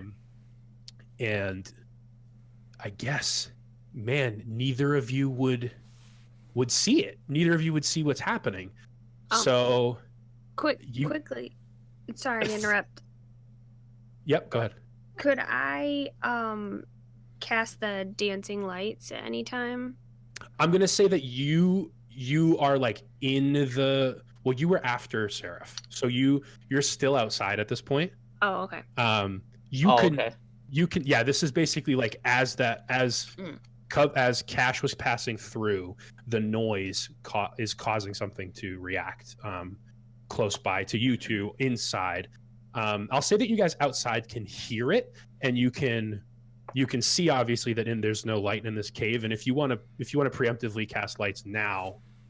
Okay, Cash, are you there?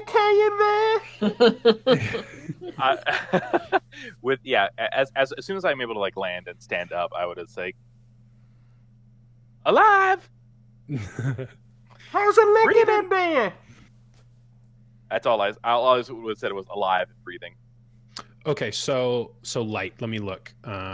Dancing lights. You just cast that, yeah? Yes. You Cantrip. create up to 4 torch size. I'm gonna let Everly cast it just because she would be reacting first because you're the last Cool. one, like on the outside. Yeah. Basically, you have 4 lights that are medium size, and you can whichever form you choose. Each light sheds dim light in a 10-foot radius. As a bonus action, you can move them up to 60 feet. A light must be within 20 feet of another light created by the spell, and light winks out if it exceeds the spell's range. Okay. So you guys inside hear this noise, but you don't see anything, but it sounds like it's moving. This noise is like happening in front of you, and it's like bouncing from left to right. Like you hear it on both sides, and it's not necessarily like getting louder or anything like that, but it's happening in front of you, and you can't really see what it's coming from. So I will let Shit, I can't see anything. Everly come in at this point, and you can cast light. So I didn't actually prepare for Light or dancing lights? dancing lights. Okay. Are You So able let- to just like drop little doodads in there? It's 4. Yeah. It's Oh, there you 4. go. Nice. Let's see it.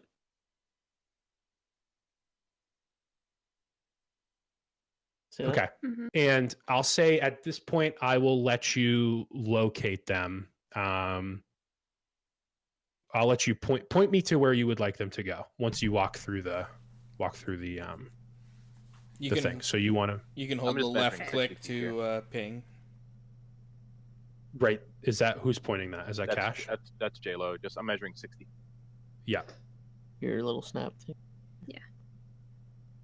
Oh, you want me to? Yeah. You You're tell the me one where you casting want them, it, Yeah. and they float like they basically like just float in the air, and you control them. Okay. So just draw the arrow to points where you'd like them, and I'll drop them there. Okay. So it's 10, right? You can, I believe that you can do it anywhere in a 120-foot range. They just have to be 20 feet apart.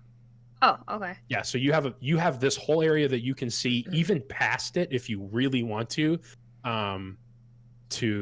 drop them, but they have to be spread 20 feet apart. Okay. So do right here, Okay. and then do one right there, Yep.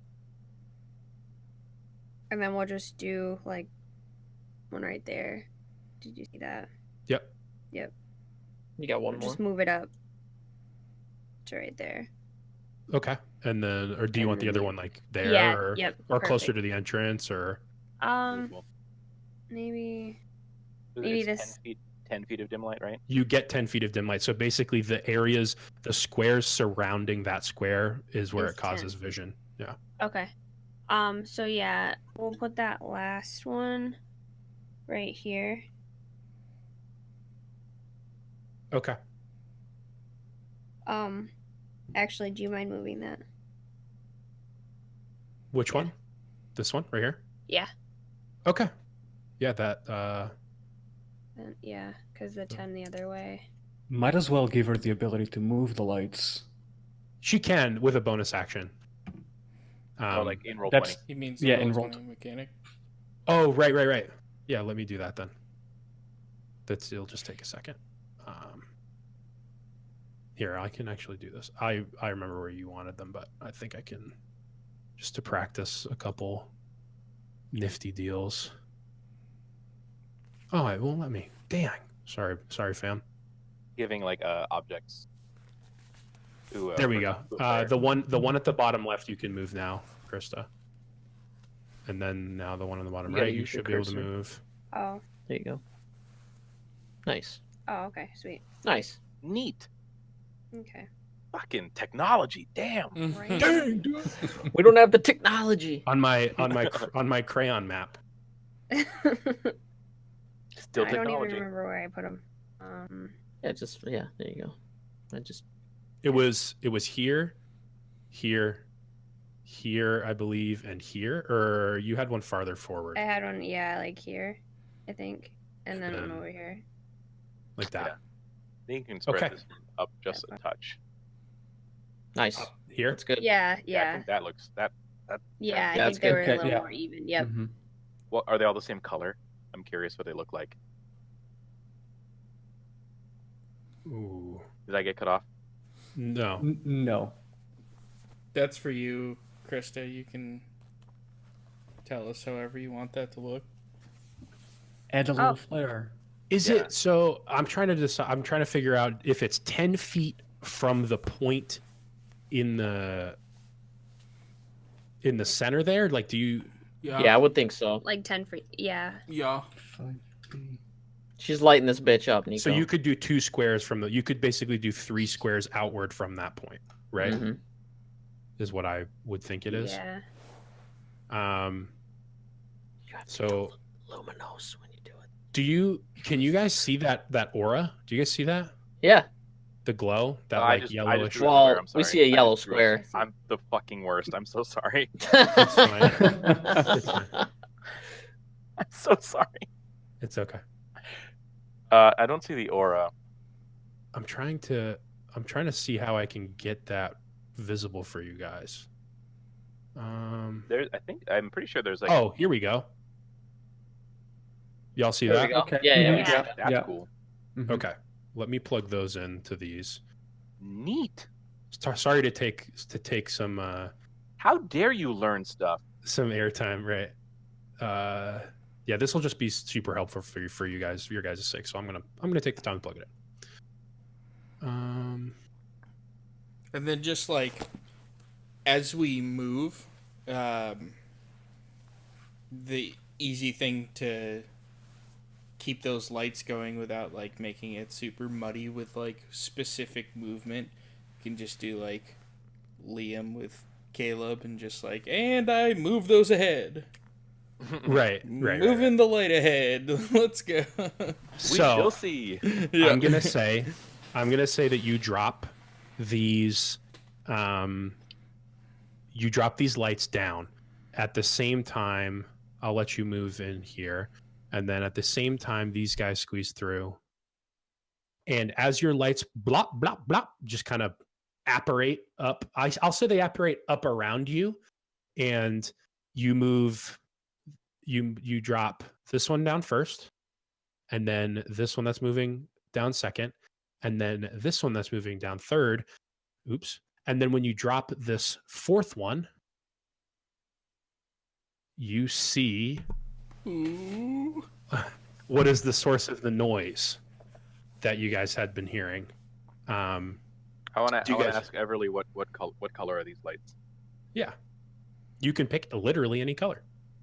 I like a warm You're a moon elf. blue glow. And Cool. Cool.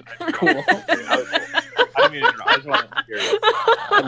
I love spells. I love hearing what other people think their spells look like. That's just one of my favorite things about D&D.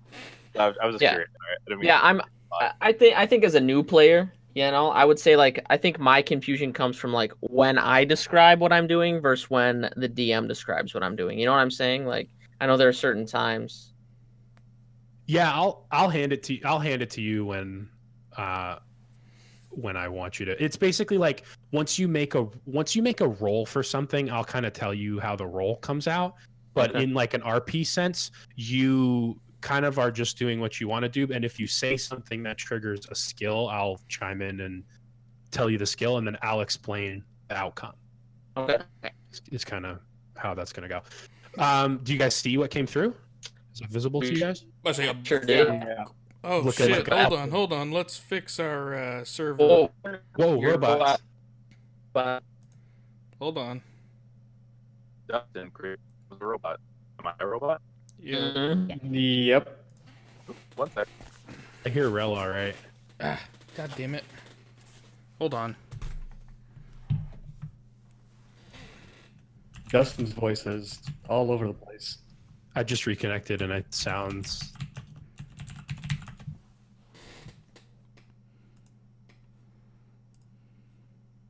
Is it the server? Okay. Yeah. Everyone disconnect and reconnect. Into Yeah, if the- you're having bloopy Okay. blop issues, reconnect.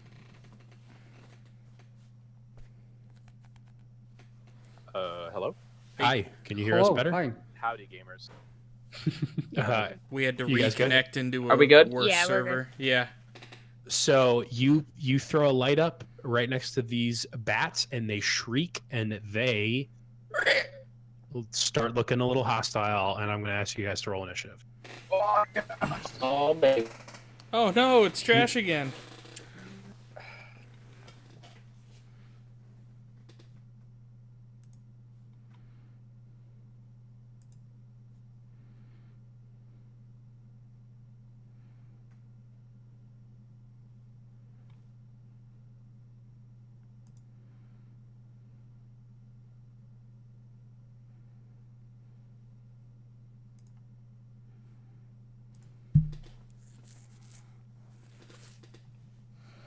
What the fuck?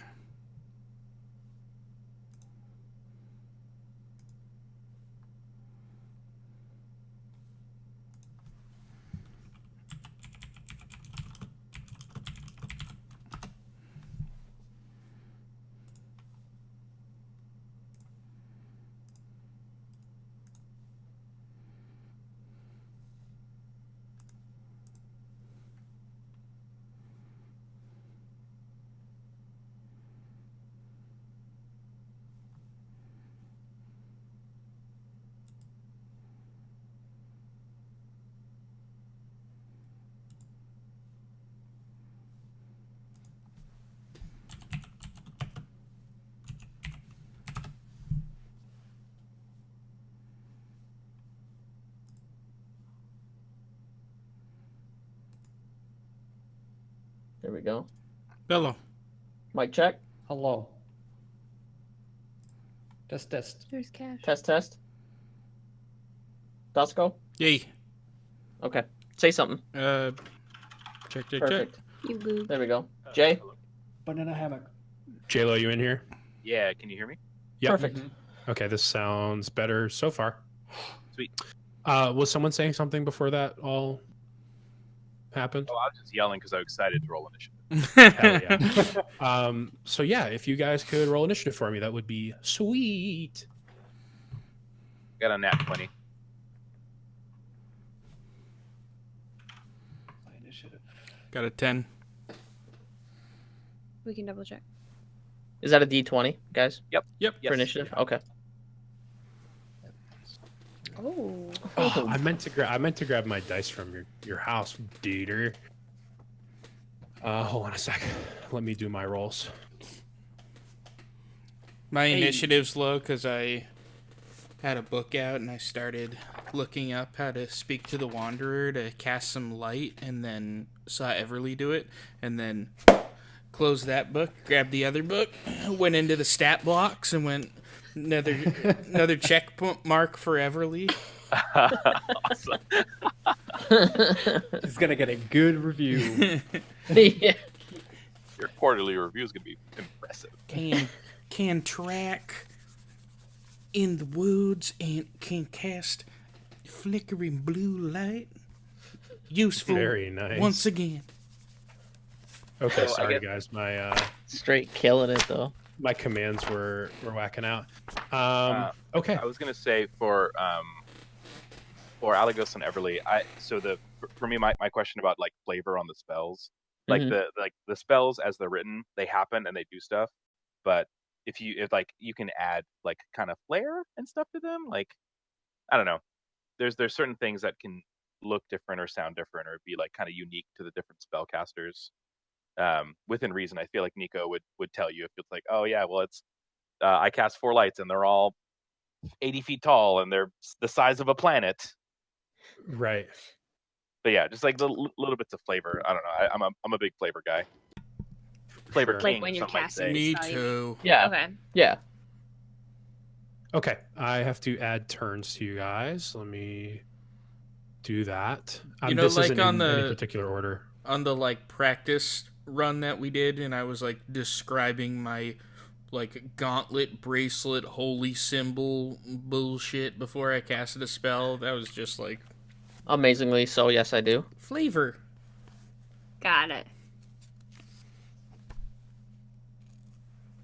Okay. Let me just organize this real quick. I'm a big flavor guy. There's a fucking quote. Yeah, who's got the the hashtags going? Hashtag big flavor guy. At JLoad on Twitter. Yeah, find me there. I've also been sending JLo on his phone. My They're boy so good. my boy Brandon just making the Covenant Cash memes.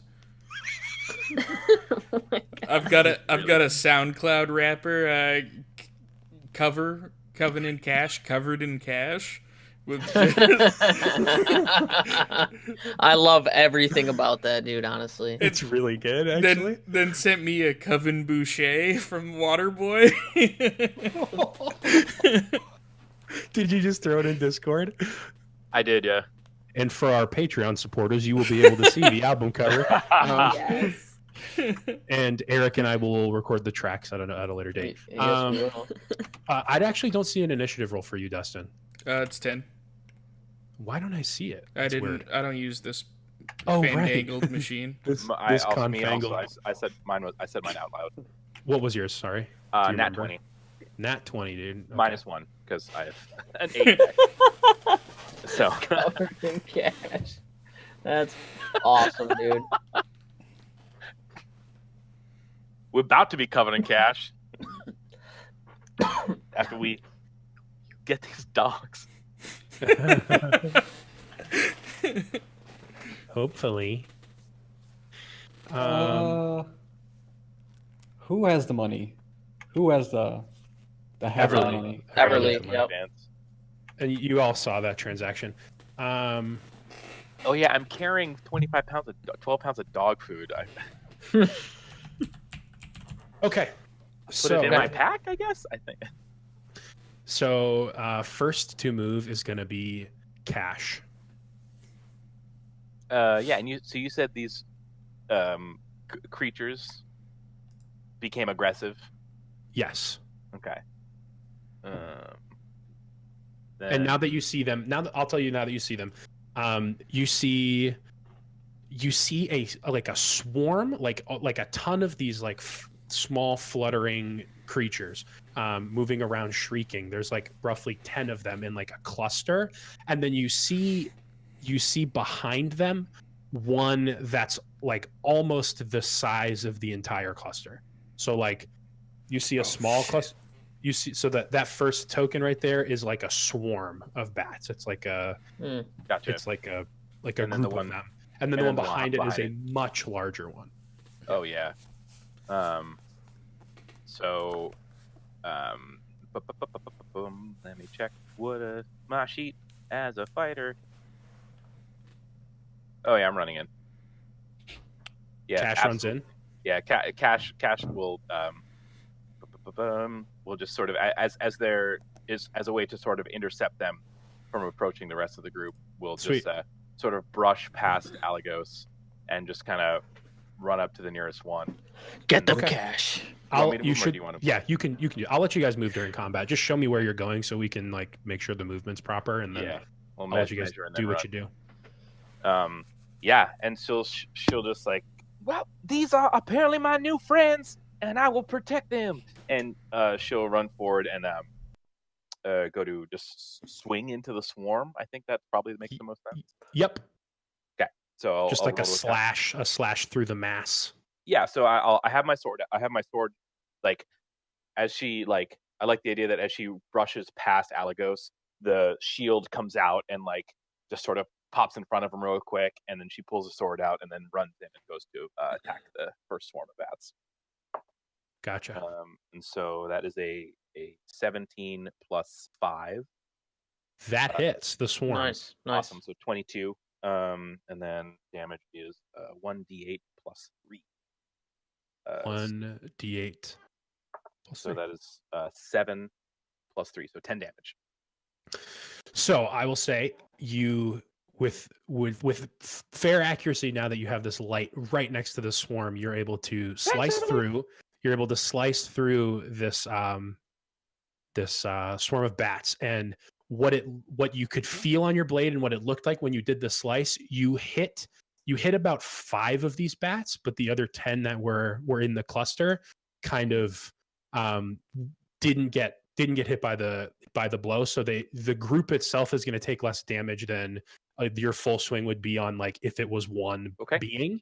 But you still do damage, and I'm going to say a few of the bats actually drop. Cool. And you've thinned out the swarm pretty good. Awesome. So you would have done 10 damage, you said? Yep, 7 plus 3, 10. Okay.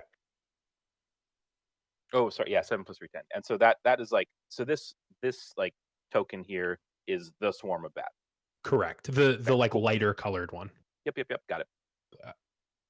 Oh yeah. And you guys can't see like health bars or anything, right? Like correct. Okay. No, yeah. Okay. Sweet. And that is your turn. So I am going to let me see if I can kick you back. There you go. I'm trying to decide if I think at this point I'm not going to let you guys see the turn order unless it's like crazy. Can you guys see the turn order, or is it just your guys' turns? Yeah, we can see it. We can. Okay, that works fine. That's I'm not worried about it. So the giant bat is up next, and he is behind the bat swarm, and he is going to move in on Cash because she just attacked the swarm of bats. And let's see, is going to swing on you.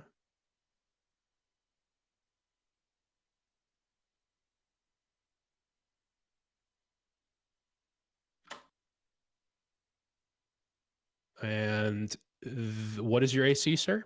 My AC is Ma'am? currently Ma'am? 18. Ma'am. Oh, I made that Thank mistake. you. Quick. It was quick. It was quick. It was in 1 Yeah. second. I'm currently carrying my brandishing my shield, so my AC is 18.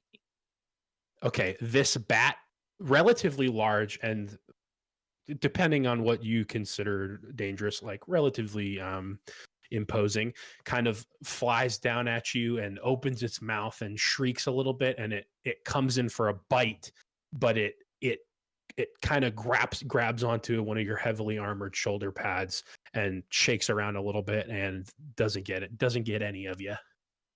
Nice. Yeah. You just kind of shrug it off. Suck it, nerd.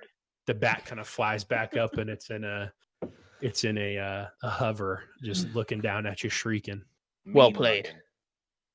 And next we have Seraph. Okay. Seraph, as he sees the big ass bat trying to gnaw on Kashana, he's going to move here, and I'm gonna ask Nico to give me like the movement of my character because I don't have it. Oh, I do. Okay. I'll move here, and I'll hit him with my stick. Sweet. And that's on the giant bat, correct? Kick his Yes, ass, Seraph.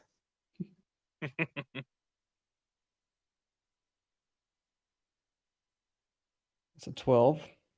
Okay, 12 to hit on the giant bat. Does that hit?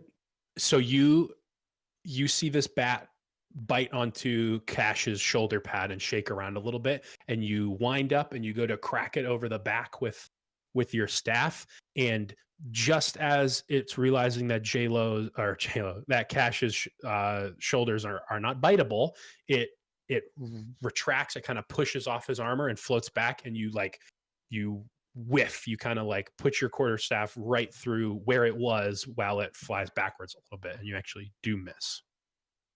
So as I miss with my quarterstaff, I'm gonna do an arch with it, and as I do an arch with it, I'll plant it on the ground and I'll try and kick it, and Okay. do an unarmed strike. Yeah, Mm, so plant it in the ground when you whiff, and kind of prop up on it and do like a Spinning kick. lamp post kick off it. Mm-hmm. Beautiful. I don't have the chat open. I have stat blocks open. So if you guys could tell me what you rolled, just and for the audio purposes, just tell me. Okay. I rolled a 23. 23, man. Nice. You whiff past this bat. It flies up a little bit. It's like 6 feet in the air, and you've got some upper body strength, and you just push your body up off this thing and get a good swing in, and you kick this bat right in the side for how much damage? 1d4 plus 5. Let's find out. Whoa. 8 damage. Whoa. Yeah, you get the kick in on this bat's body, and it drops altitude and it shrieks wicked loud, and it's kind of down at like torso height. Click on that. And it takes a good amount of damage. That was a hell of a kick. And my turn is done. Sweet. That puts us at Alagos. Okay, I will move here, and I will cast Burning Hands in a 15-foot cone in front of me. Which direction? Yeah, will that hit us though? All right, yeah, I guess I don't want to cook. Well, he's Dragonborn, right? Impervious to flame. I believe he might have resistance. Is that how you think we Blue- work? Blue is I like. Blue I is like- lightning. Actually, I like the they have lightning resistance, but you don't know that. Oh, I see. Okay. You would not know their didn't resistance. ask. You turn. Okay. All right. Let's see. How can I move in a way that I'm not? So Okay. you can move through friendly squares easily. Yeah, I'll say you're like teetering on the edge if you're on those points, but you're not in the water. Like, you know what I mean? You'd just Right, be right, standing right, on the right, edge. right. So if you did want to be there, Okay. Yeah. I would So allow right. that. So right in about this direction. So it's a 15-foot cone. So I'm gonna clip and try to save Cash's face from this blast. Okay. And but yeah, I believe that's just a 5-foot block cone, right? Or no, do cones spread as they travel, like go outward? I actually don't know the cone. It Cone should spread, be yeah. like so. It's 15, right? So it's like It would be this. like it'd be like 5 and then 10, and then it'd be like the diagonal block in front of him, and then like Cash in the block across from her, and then like the 3 blocks past that. I mean, I'd say you could slice that angle pretty well. Yeah, no, you could, Yeah, for right sure. there, Oh, yeah. yeah, you could, yeah, and Right. then it would also travel like I'm gonna move some things around so you see it basically cover here on the left side, and then this would be the right side of it, and it'd be like Okay. that cone basically in these areas. Gotcha. Yeah. Yep. And move him. Did I move that stuff around? Is that where yeah, that's what that was. Yep, that's all where they about. were. Okay, Okay. sweet. You want to do Squared that? up on me. I do want to do that. Okay. So what's my modifier on this for a hit? so let me take a look at your spells. This is Burning Hands, which is a first level spell. So mark a spell slot, Yep, I did. and I have to make Dex saves on my creatures. So you don't Okay. actually have to roll anything to it. Let me make those saves.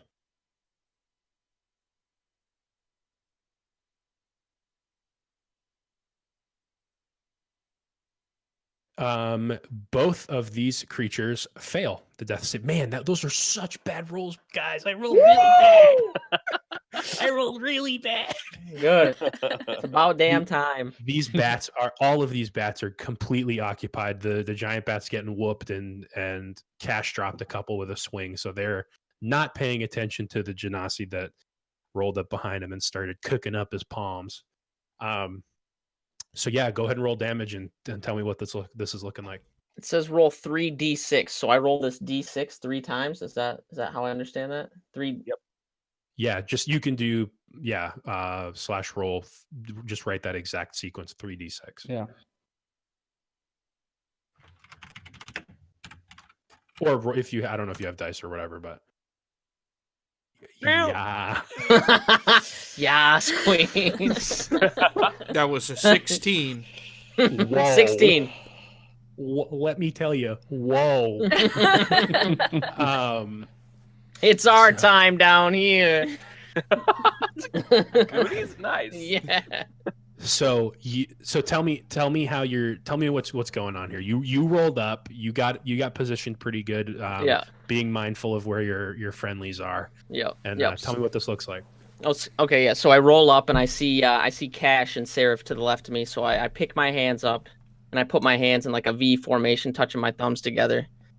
And Seraph kind of leans back, and Cash kind of looks towards me at gives me the oh shit look, and fire just starts to spawn from my fingers. And as I shoot this flame out, the bats just burst in fire as Cash just kind of hits the deck, and Seraph just kind of stares at me in amazement. So you watch.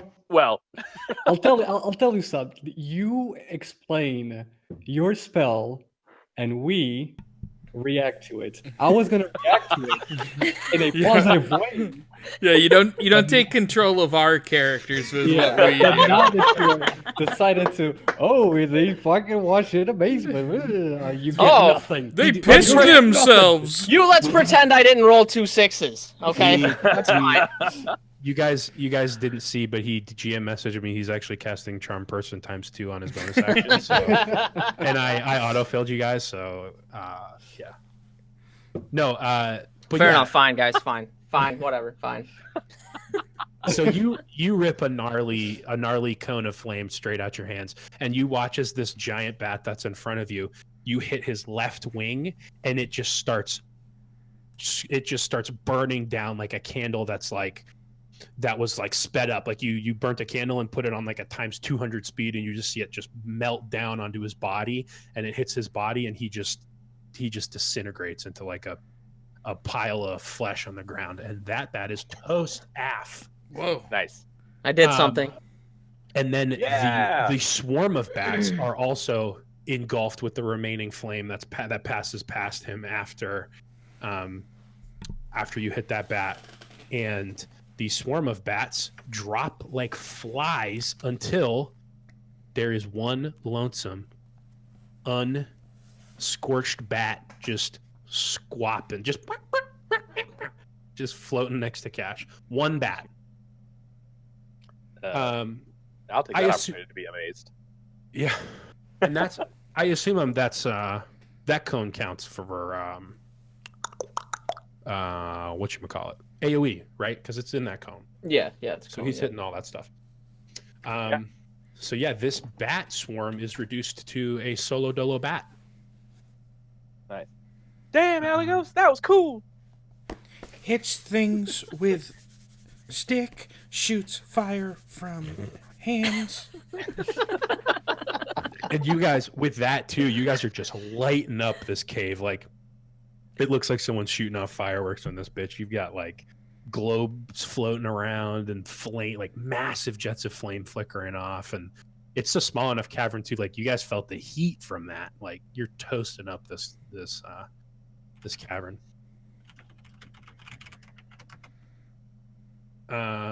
Let's see. Everly will be next. Okay. So I'm gonna try to finish this guy off here. And if I can move, can I move? Oh. Mm-hmm. You have to move. You have to do the Yeah. select. Yeah. There you go. There you go. Okay. I'm gonna get right close to this guy. Okay. What you gonna do to him? I am going to cast Dissonant Whispers. Oh. Okay. That will cost you a spell slot, if you want to do so. Can I? Did this bat take any health damage? Can I find out?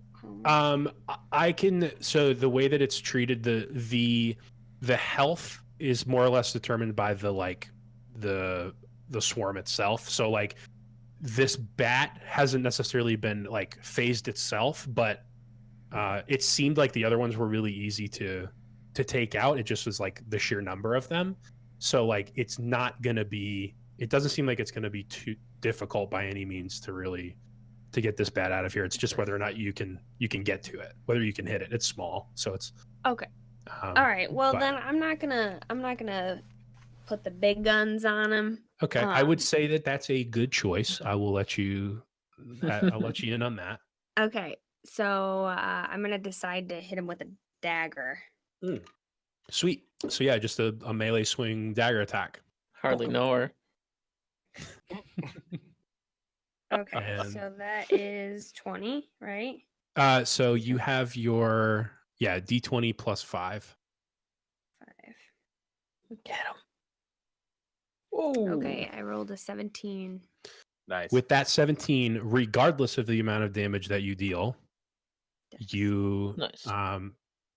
go ahead and tell me how you take the last life out of this little group of bats. Yes.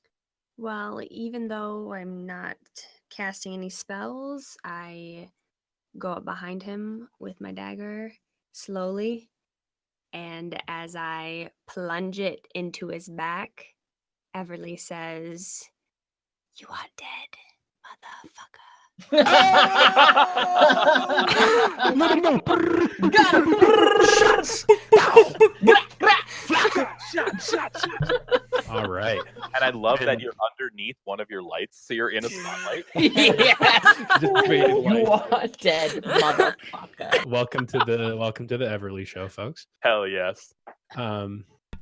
Yeah, and just like Nice that, with session 0, like how session 0 went, Everly had taken names. Speaking of little sad ass absolutely. bard. Coven, you want to take a turn before we wrap this up? Coven, Covey. Coven's face is in his notes, looking at the pages, just hearing and seeing lights flickering and just hearing screeching of bats and spells going off. And he's like, "Oh, I think I found a good spell. We did it! Good job, y'all." Very nice. I will let you if you'd like to move up towards them, or unless you want to stay back. Up to you. Coven comes up and raises his hand up to Cash for a real brotherly high five. Oh yeah, stow the sword away. Back. Coven and Cash. Oh my God. Holy shit! I see we are working on a catchphrase, and I love it. Coven and Cash high five. Power. You actually do that high five, and the walls start to crack, and you guys get collapsed in on by rock and die. Yeah, not again. Too much power. Oh, dang. Got to stop. All right, new characters for 2 weeks from now. We'll start an All right, adventure, you guys. That was it was awesome. good. It was good playing with you. Good session. All right, everyone. Everyone have a good night. No. JK, let's go. All right. You got me. Sweet. So you whooped on some bats, and you guys have vision of this little area in the entrance of this cave. I'll throw it to you guys if you want to chat about your current circumstance, or you would like to press on. A cursory like, damn, that was cool. Let's do it again. As Cash will start to stride forward, like, we gonna keep moving, right? I might need a moment. That was quite a taxing fight. Y'all go ahead and I'll be right behind. Sure.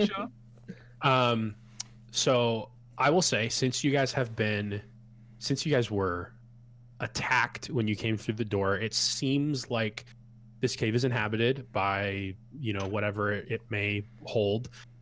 Is if you guys would like to press on at a normal pace, you totally can. If you'd like to be stealthy, you're allowed to do that. However you guys want to handle your movement moving forward, just tell me how you guys are doing it. If you guys want to discuss it as a collective, if it's a decision you guys want to make, how you want to be moving through here, how discreet or loud or any of that you'd like to do, just let me know. Firstly, I turn to Alagos and say, "That was some good shooting there, Genasi." And then I'll say, "Let me scout the cave first, and then I'll for 5 minutes, and I'll come back and tell you what I see." Well, Okay. now, I think that was quite a team effort, but I am, as has been demonstrated, quite loud. I think that it might be a good idea for me to hang back just a moment. It's true. It runs in the family. We're kind of loud. Okay. Do you all agree to Seraph's proposition of doing a little scouting, a little recon up ahead? Yes. I trust him. Okay. Because he complimented your magic. Yes. I will. He's a simple man. He likes Yep. puppies and compliments. That's right. So, Write it down in the book. Are He you knows- guys staying put? And Seraph gonna just move? Yes, Coven is going to speak to the Wanderer. And There you go. That means he's writing in his book. Okay, so Everly, just so you know, out of combat, I'll let you move these lights however you want, and they can move 60 feet from the point that they currently are at, but also still have to be within the 20-foot range that they currently are. They have to be within 20 feet of each other. That's what I meant. Yeah. So Okay. like you could move this one like up here if you wanted to, but it would have to be within 20 feet of like this one. You know what I mean? Okay, got it. Okay, that makes sense. So yeah, let's do it. Seraph, go ahead and move your character in the line of sight that you have. Go ahead and move to where you'd like to go. Okay. And are you doing so regularly, or are you just Stealthy. you want to? Okay, stealth. go ahead and move first, and I'll have you roll the stealth check once you get to where you're going. like here or here. Is this Close, still? you want to be close. Yeah, you can be there. You want to be close to that wall to your Mhm. left. Mm-hmm. And did you not? You Close. don't have dark vision. No, I do not. Okay. So your sight, you move to that. You are at the edge of your sight at that point. You cannot see past that point as of right now. Did you roll? Go ahead and roll stealth. Okay.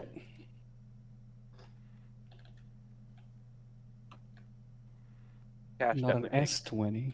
an opportunity to like wipe like blood and gore off her blade. Nice. Stealth. Okay. 24. Okay. So once you reach this point, you cannot see much past where your lights are, where this light is. But I will let you roll a perception check. Before that, can I maybe turn on a torch, light up a torch? Sure. I don't know if that will make any difference. So equipment. There you go, 9 torches. Does that give me any line of sight?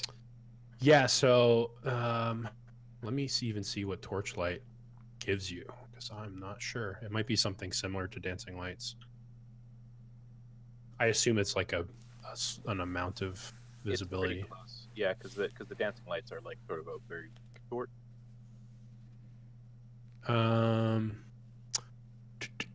Adventuring gear it says range 20 to 40. Is that visibility, or is that to like throw? I think that's if we're gonna throw it. Yeah. It doesn't give me like a Torch. Bright Providing- light and 20-foot radius dim. Torchlight works Okay. both ways. 20 foot. So it's a dim light like the bard's light. Okay, so then let me. Does that look about right, or is that too much? That'd be.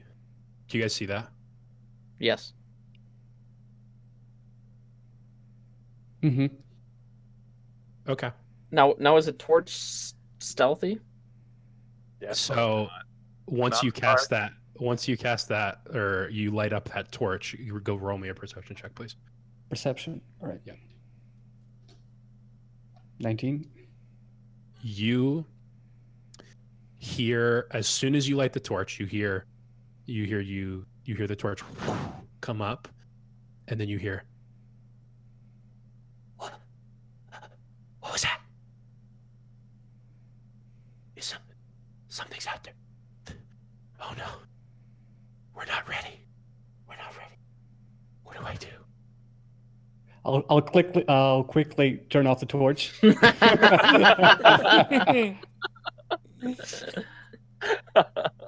And you said you rolled a 24. Yes, on the stealthy. I'm Check. gonna say that you hear this whispering, this like breathy, seemingly like nervous whispering from someone that seems to see the light and know that something is going on. You hear him whispering, and simultaneously you hear like almost like a windy noise, like a, and then you hear what sounds like earth moving, like almost like rubble is being disturbed, quite a lot. Like it almost like drowns out this guy's like frantic whispering. Like he's like, oh, we're not ready. I don't know. And like as he's doing that, you just hear like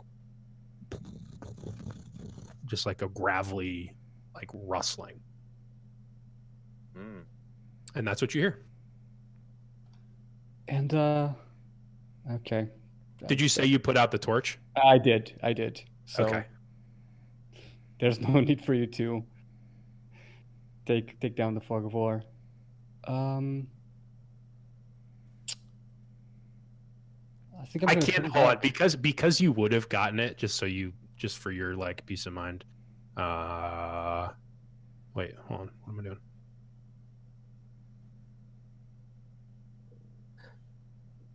So I didn't see anything.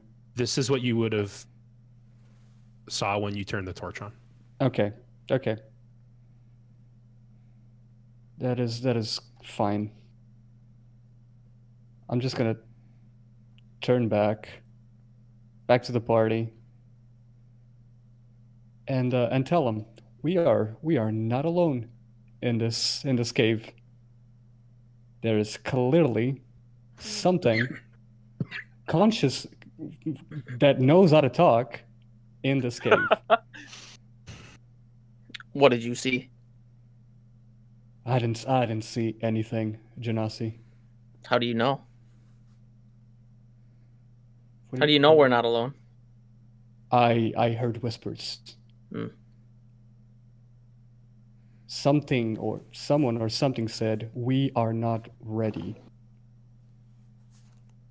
Is this a time that I need to use my dark vision? Or should we just move on together? Kashana, are you ready to press on? Hell yeah! I think we should. If they're not ready, I think we should push forward. We are not ready. Let's get them dogs. Speaking giant bats? Question mark. So you guys are pressing that in that direction? Yeah, absolutely ready for that. Okay. Yeah. In what order? Go ahead and align you. I'll let you guys fuck around with your tokens. As long as she can see. Yeah, she should be in So- front. Okay. Well, you Um, can. Yeah, you can move. Like I said, you can. At this point, you can move these like however you want. And once we, if you encounter something, then I'll pause the movement of them, and you'll have to do it on bonus actions for moving forward. But for now, I'll let you individually move them around. Okay, so Your lights. we'll move this up here. It's kind of hard to scroll up here with my Mac.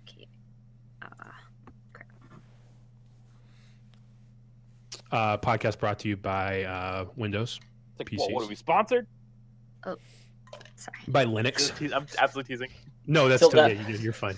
Twitch.tv at till death do us part. Dice. Okay, so there. What did I say? It's moved Till up. Death. I've been drinking.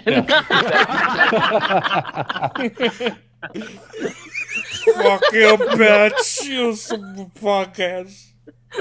Dude, these memes are rowdy. Oh my gosh. Okay, more, am I so missing some? there's one. I moved up so we could see a little better. 20. Okay. Yeah. Sweet. Okay, so what order are we going in? Or I should asked I move more Kashana lights? to go in Mhm. to be Yeah. the leader of the party. I think you should be close to him with dark Mhm. vision. And also moving the lights.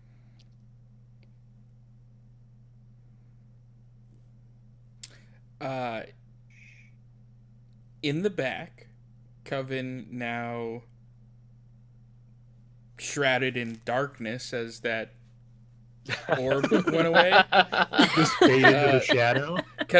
Like the light goes away, he's in dark, and you hear like dag nabbit, and here's Whoa. Easy with the language, dude. Yeah, here's some rustling, and then out of his Pardon. pocket he pulls out a little piece of luminescent moss from the subterranean area of Polyria and places it within his book. Opens the book up, places the moss in the book, and says, "Wanderer, show me the light." And he slams it, and then opens the book again, and big shining light comes off of the book in a 20-foot radius, and then another 20-foot radius of dim light. And Okay. he's just got the glowing good book.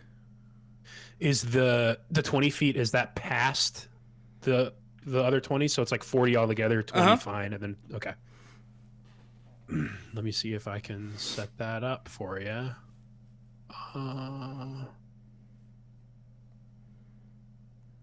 damn. Okay. So that like that like salmony color is dim light, and there's like a yellow, the like yellowy orange on the inside of it is like your light. And Alagos is the closest to Coven, and he lights Coven gets lit up by his book, and he goes, "The Wanderer always shines upon me." Damn. And is just staring at Alagos.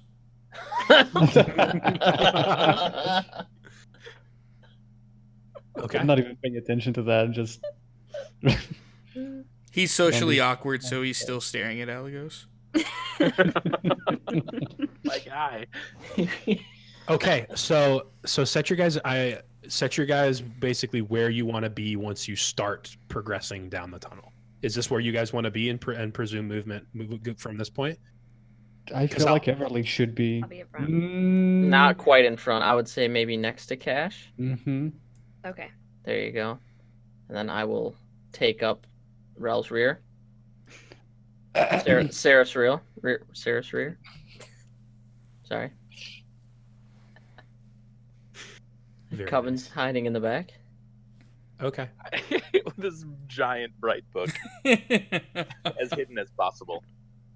I love it. You know when Okay. someone's like, when someone shines a flashlight under their face in darkness and they look real fucked looking? Like, that's what's going on with just this blazing book underneath his face. So, Okay, so like a big ass dragonborn, and then he looks even scarier with lights. Yeah. But he's got this super happy smile. Fixes his if- glasses. If you'll allow it, I can kind of like if you like the way the position of the lights is currently, you can kind of keep them in this formation as you progress forward. I can like move you all together, and the lights will kind of just stay like not stay where they are, but move with you if you want. If you want me to do that, I can do that. Yes, please. Sounds good. Or I mean Yeah. for Everly also. Yeah. Okay. Yep. So, are you guys are moving forward? Yeah. Yeah. Are you doing so stealthy, or do you not care at this point?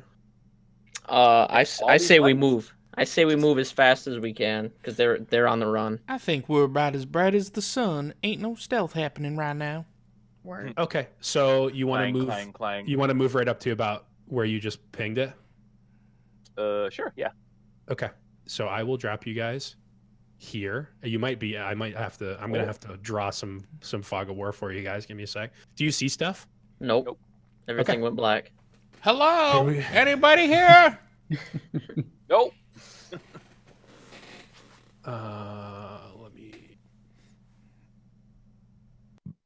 Let me draw some sight for you.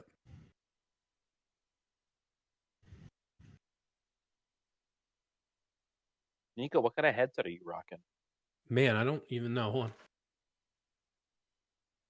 on. Steel Series G230. Cool. All right. And this is what you guys see now. If I can do it. Oh. You guys come down, and this is slopes down. So where you guys are coming is a gradual slope down into an open area where you can see past your lighting a campfire. To the right of the campfire, you see a robed humanoid figure of medium size, probably proportionate to Everly or Seraph. And he's shaking. He's shaking, hand outstretched, and he's looking straight at you guys. And in front of him are 6 like dirt covered. They're just these like sickly looking people. They have this white skin, and they look like depraved and starved, and they just have these black eyes, and their skin isn't like decaying or anything like that, and they're not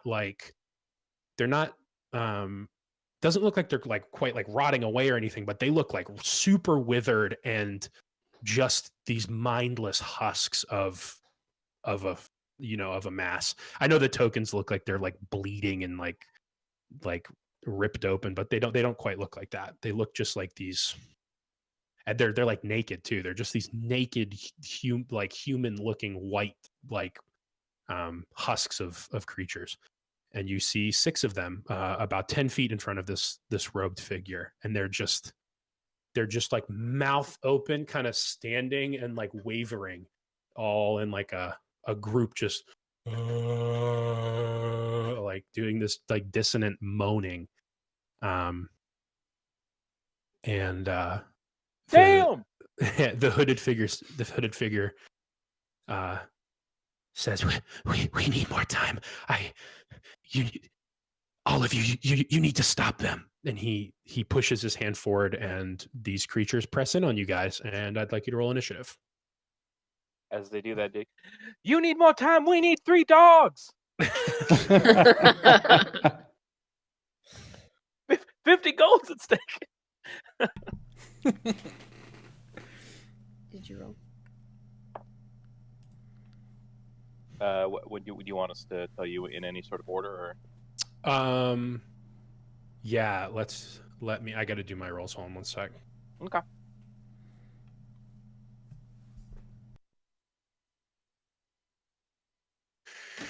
Cause I gotta pull up stat blocks, and that shit can be a little annoying here on Roll20 tonight.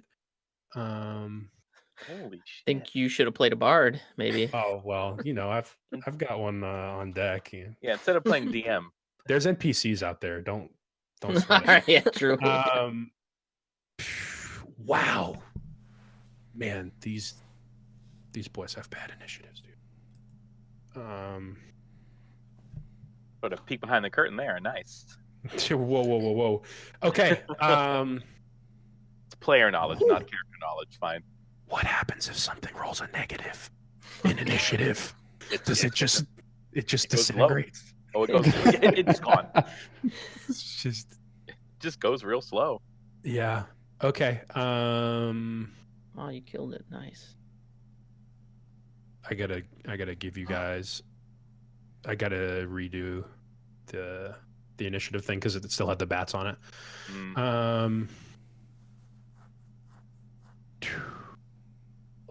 It's hard because the lights count as tokens, so I have to like tediously work through. I'm actually not gonna do it that way. There, and then I'm gonna move the light from underneath Cash, but remember that there was one there. And then, or I meant Coven. My bad. There's no light on Cash. Okay. Do you guys all see yourselves on the turn list there? Very neat. I do. Yep. Okay. Yeah, go ahead and just so I don't have to sift around through it, go ahead and like read me off the rolls. It looked like I see Sarah first. It looks like. Yeah, I had an 11. And So then that's or wait. Is that not your initiative roll? Oh, those are from earlier. Mhm. Okay. Sorry. You rolled an 11. So Everly rolled a 22. What did you guys roll at home? With the real dice? Rolled a 17. Okay. 11 minus 1, 10. Okay. So it looks like it's going to be Everly first, followed by I rolled a 19. ooh, yep. And you are going to go in there, and then looks like Dustin, you said 17. Uh-huh. Okay. And then this, and then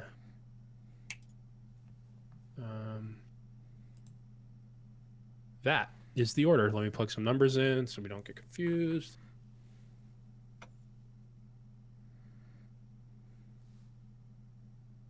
Man, I wish I made the cave last because I would have done a better job. I believe every word of that. Having seen your beautiful township and your Yeah, the sheep. Let's not forget the sheep. my best work yet. I can't wait to get back. Yeah, we're gonna see how much I can accomplish in the map making in 2 week spans, but I don't know if I'm gonna have like a town, like a sub area, and like a dungeon prepared like every time, because that actually was like a ton of work. So Yeah. we'll see how much I can get done. Anything like this where I know you guys are going to be bumping into combat, I'm for sure going to have. I'm going to try and spontaneous combat happens, so like I might be like, oh shit, let me draw some stick figures real quick. But like if we bump into something, but I'll try and have stuff prepared for you guys. I can This find is you a fun. tool to just make maps like And that. then plop them. Yeah, import them as like a asset and drop Yeah, them. then an image file or something like that. Yeah. Yeah, that'd be cool. Sweet. Here we are. You guys are about to do battle with some wackadoos. Everly, go ahead and tell me what you're thinking. Okay, so there's a lot of guys This here. place is fairly lit too now, so like you guys Okay. you guys are pretty good on the light situation. Okay, so I think I'm gonna try to help everyone after me. So I'm thinking doing Bane. Okay. And I don't need to move. From where you are, Yeah. you have a 30-foot. Yeah. Yeah, So I should be. they're all roughly 20 feet. So you can pick up to, I think it's 3 targets, Yes. and they have to make saves to try and beat that. So pick your basically just do your marker on whichever 3 you want to hit. Maybe do you want to do the 3 in the front or? Yeah. Okay. Let me do my saves. Oh.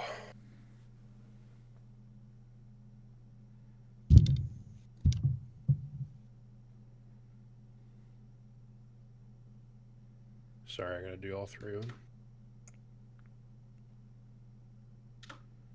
Okay, and the DC for that is what, a 12 charisma? Is that what it says on your thing?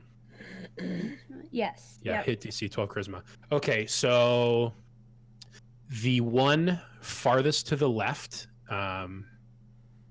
is affected by your bane. Just because it's my favorite. Yes. Arrows to the back. For the viewers at home, we had a session 0 where we were learning how to play Roll20, and we had a lot of fun with the Roll20 like debilitation emblems. And there's one that we memed out a bit that was like a dude on all 4s with arrows just sticking out his back, and he looks like he's having a rough day. Has nothing really to do with being baned, but I like it. It seems bandy. So you tell me how casting Bane actually it goes. It's a VSM, the visual, spoken, and what's M? Mental or Material. Okay. A drop of blood. Ooh. But, I mean, I don't fuck with material components too often. Yeah, unless you it's, don't like, have to. expensive. Yeah, you don't have to really. Is she gonna have Really to cut different. herself on stream? Is that Whoa. drip it on the mic on the signature. No, so it's it has a visual aspect to it and a spoken aspect to it. So tell me how you cast the spell at those 2. The first, the So- one in the middle is not affected by it. V is verbal. S is somatic. Somatic. So that is Somatic is like hand motion, so like a casting like thing. okay. So it's what I thought. I just mixed up the Mhm. abbreviations. So yeah, it gives you do like a hand motion to cast it, and it has like a spoken aspect of it. Does So the bard sing? oh, Oh yeah, one of the bard things is you can use your like an instrument instead of most parts of it. I think. Okay. So I haven't done this, so just tell me if I'm doing this the wrong way. So I pull out my lute. Mm-hmm. Yes. yeah, you And- do that. I start playing a little ditty, and I say, "Oh yes, yes." Oh. You will fall on your knees and get arrows in your back. Damn, that's your ditty? Yeah, the ditty, that's the dude. Heck, yes. Yeah, let's do it. Give it up. The assist. The- Camel went down the- to Georgia. Everly, the voice of the moon herself, pulls her lute for the first time, and you just get a nice echoing an echoing strum from the lute, and she just tells these dudes what's good. And a couple of them, the two on the outside, as rough as they look a little rougher. They just have some like some like black smoke just starts to like pour off them, like they're just not feeling great. So that's your action. They are affected by Bane, which is minus D4. The target must roll a D4 and subtract the number rolled from the attack roll or saving throw. Sweet. So I will plug that in so I remember.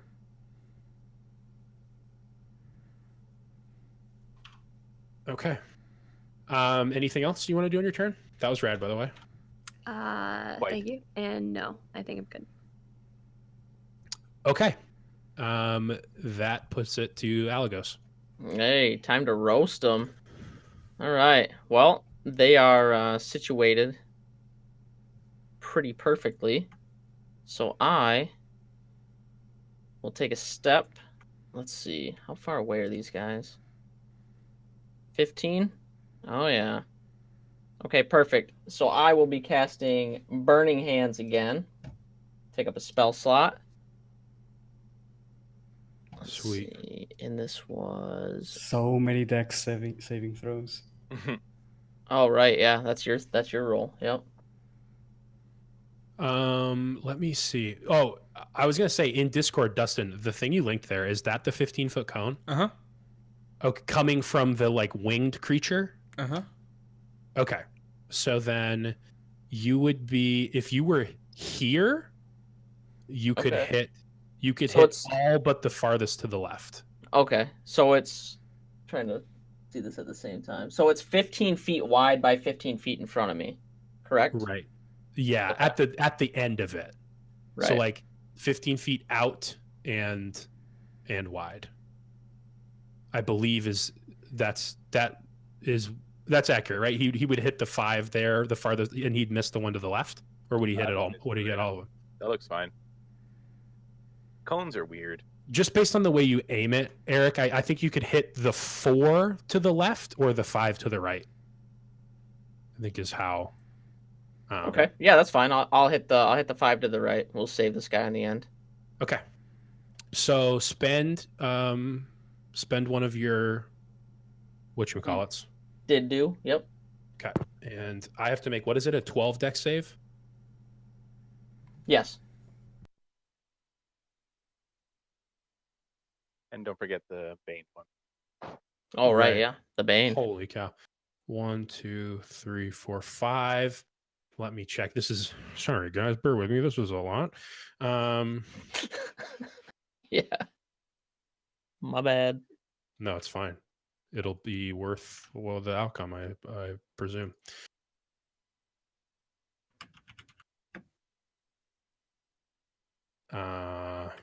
Dude, I have to like think of PEMDAS when I plug this in. Like, like it's like roughing me up.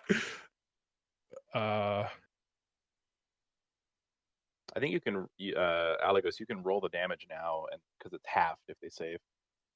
Okay. Yeah, go ahead and roll a damage number, and I'll tell you who takes it. Oof. Whew, okay. I rolled an 8.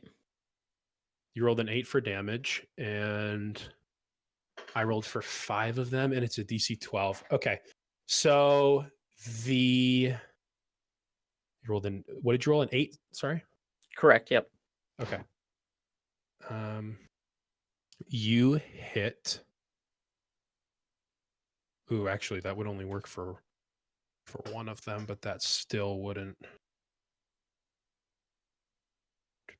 Yeah. Okay.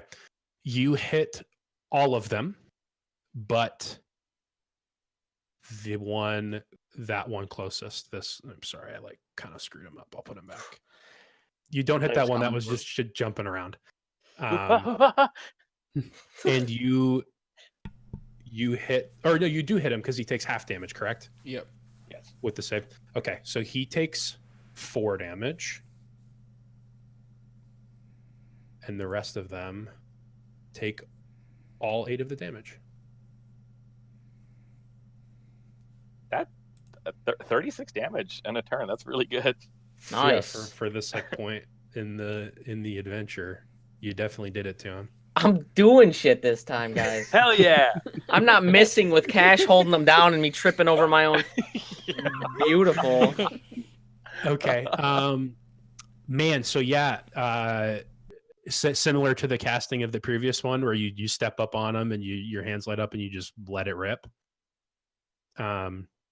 It juts out and all 5 of these guys are engulfed and like imagine that their like feet stand firm, but their bodies, it's almost just like a heavy wind blowing on like palm trees. They just like wane back like they're getting blasted with like a massive wind, but it's fire.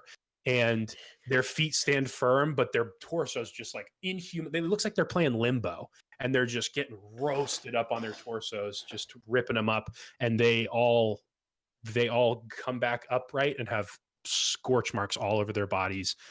One a little less than the other 4, but substantial damage. They look roughed up. Nice. Anything else? Nope. I think that's it. Okay. I'm pretty close to them. I could probably do my levitate, but Or no. your like whatever that like wind surge thing is. Yeah, but we're in a cave, so I don't think that's really applicable. Okay. So no, All I'm right. good. Seraph, you're up, dude. Okay. I am going to try and get to that guy in the back. I do have 40 feet movement, so let's see. 1, 2, 3, 4, 5, 6, 7. So that's 40. Dang. Now, by doing this, does this guy attack me? Yeah. Okay. Yeah, you enter with them. So that would happen. So go on. Yeah, let me just do let me look at this. There we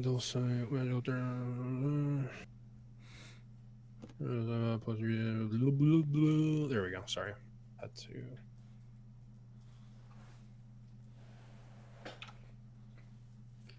Big money, no whammies.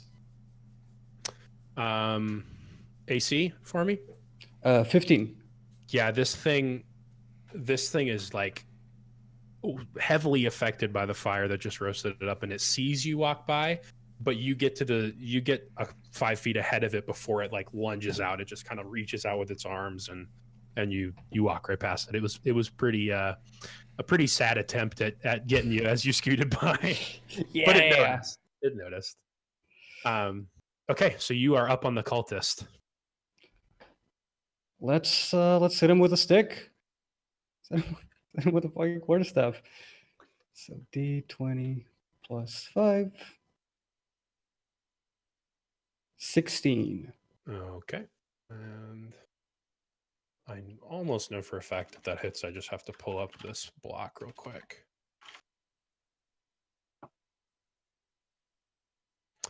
Yeah, okay. So you hit with your quarterstaff. Okay. Go ahead and roll some damage.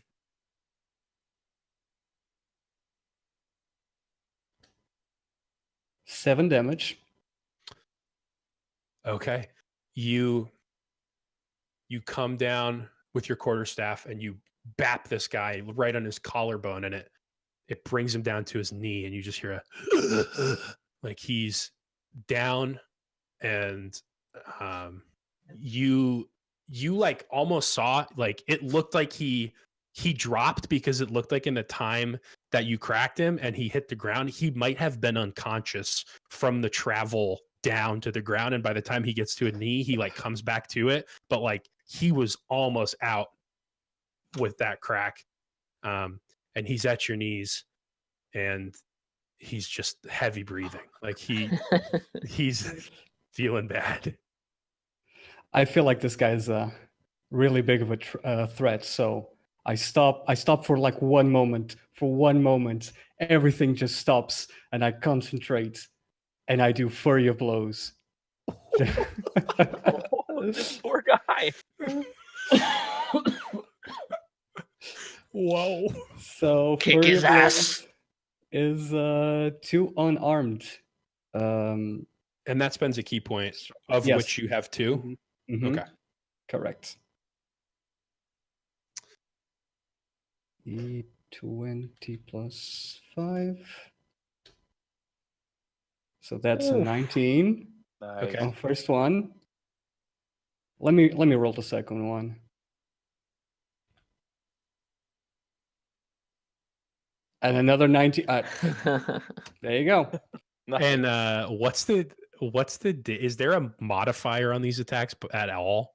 It's not just a straight 20 or at a straight roll, right? No, it's a D4 plus 3.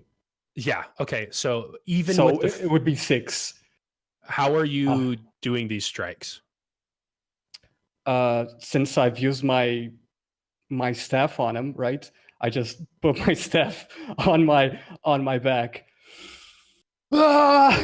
just a couple I punches. scream. So you have like bullet precision ready, super fast, like one right after the other. But when that first one lands, you hit him right in the chest as he's like a knee. So you do like an uppercut, but like real low, and it hits him, and he goes up in the air to about where his standing height was, but like 2-3 feet off the ground, and he just coasts up and then back down and like scorpions on the ground, like when someone scorpions pretty hard.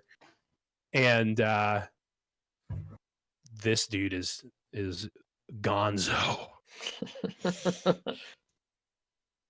No more breathing. That's my turn. Nice. Like dead or unconscious?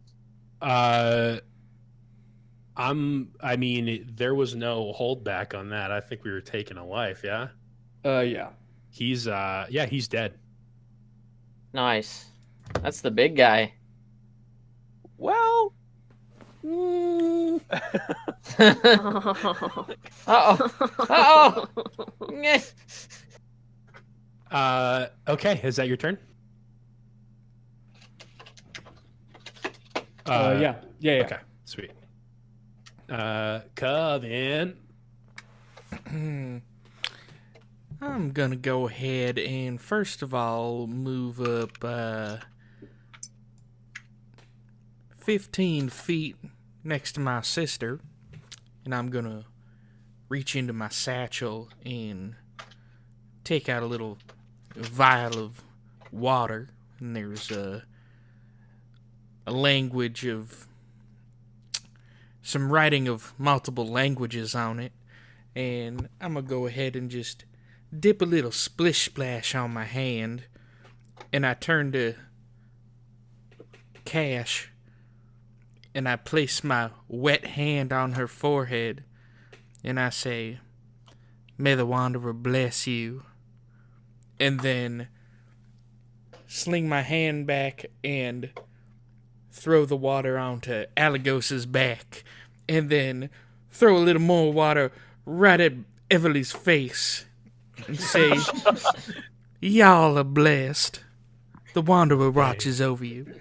And I cast Bless, and those 3 can add a D4 to attack rolls and saving throws for the next minute.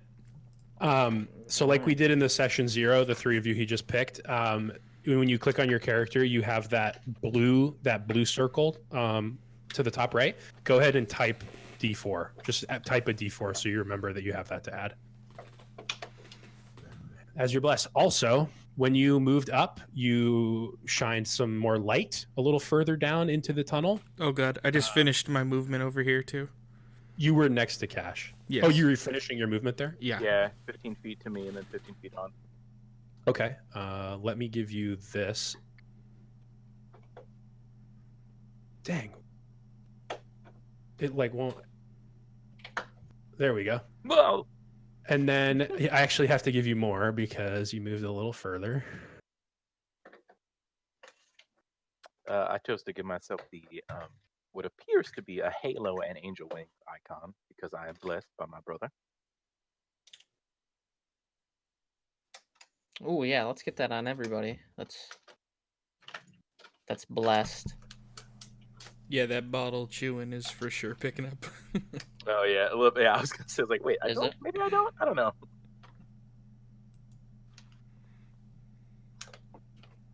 Okay. And you guys get a little more vision with that, or at least, yeah, the light shines out that way. And And there's some stuff to the right there, just based on like I'll explain like after this. There's like walls. There's like a wall area, so you can't see like all the way into that. But we'll get there. And Coven moved up here, but definitely wasn't moving at enemies. Just kind of holding his glasses firm, walking forward, trying to look beyond. Taking a stroll along that river. Mm-hmm. And that's your turn. Yep. How fast is this water moving? Like next to us? It's Is it pretty moving a lot? quick.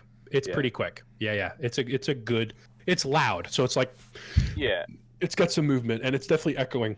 I meant to ask earlier. Was that like what sounded like a waterfall? Was that happening back near the entrance? I completely forgot to ask. That just was water, like the noise of water echoing out through the slit. And So it's the sort only reason I said there was a waterfall was because Eric rolled like a 4. Sure. So it just like, he just like for all he knows, it's like, oh Cool. shit, there's So a lot that going so on. for all, as far as we know, the water when it got to that entrance where we were, just kind of ran underground or something. Yeah, it Okay. was basically like you're subterranean, and that was kind of like Cool. yeah, like an underground All I thing. need. Maybe coming from the rock area, something like that. Okay, so that's Coven's turn. And we're looking at Cash. Yeah. These these fellows in front of us, some of them have taken damage, and they haven't had a chance to go yet. They look Oh scary. yeah, sorry. Who else was getting angel wings? I want to just make sure I'm plugging that right. Everly and There's three people in Alagos. the 3 people in the back. Okay, you can continue, Joe. Sorry. Yeah, I feel like they're pretty threatening looking. So I feel like Kashana would definitely, after watching Alagos pop those fools, would just slide up right next to him. Okay. Yeah, go ahead. This probably swing on this guy because he's right Okay. there. Yeah, that was one of the initial 3 that he actually passed the Bane. But yeah, Okay. he has been damaged. He was damaged in the And he did. Yeah, I mean, all He- 5 of them he- took damage, right? took damage. He took the least. Okay, He looks cool, the yeah. healthiest. Then I would definitely pick him. Okay. And I'll roll up, and I'll use my bless, and I'll add a d4 to my attack roll. That is an 11 plus 1 plus 5, so 17 to hit. 17 to hit. Yeah, you hit. Awesome. Yeah. Nice. And that is 1d8 plus 3. That is 6 plus 3, 9.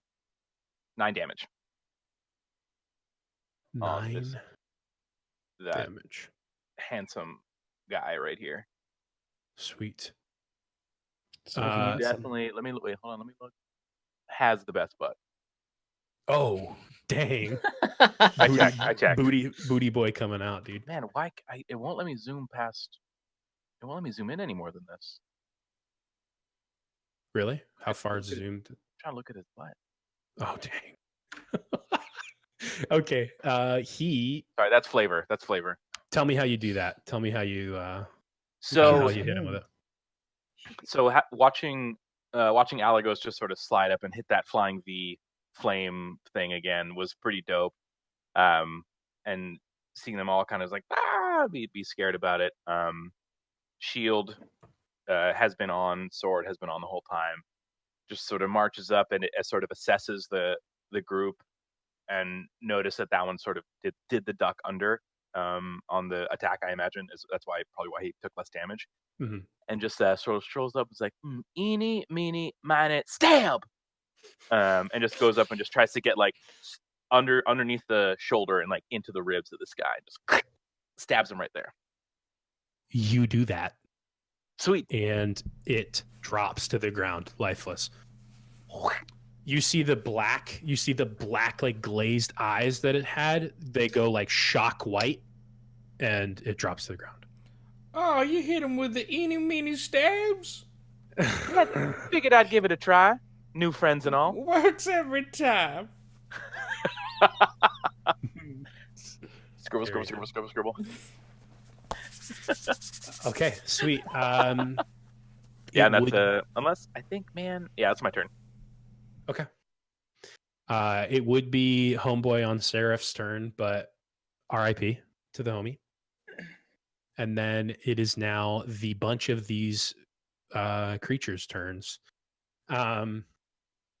They are all going to do something very specific. They are all one at a time turning and are very interested in the radiantly glowing dragonborn Oh, dang. that is Oh, moving no fucking way. is like moving mosquitoes. down the I path. should have used the rest of my movement. So they are actually, let me see. Ooh, they can't move very much. Let me figure this out real quick. Yeah, they can move pretty much where I want them to go. What's down Man. here?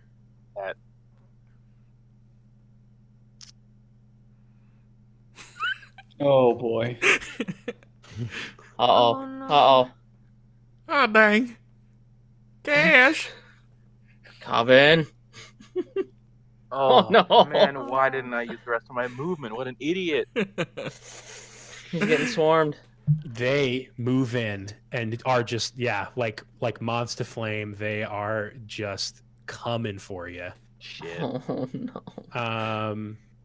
So let's do the thing.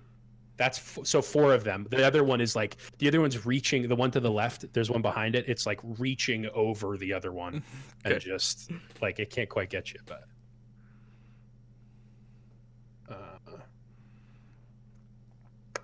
hold on. Again, I have to command a ton of rolls here, so it's gonna take a second. One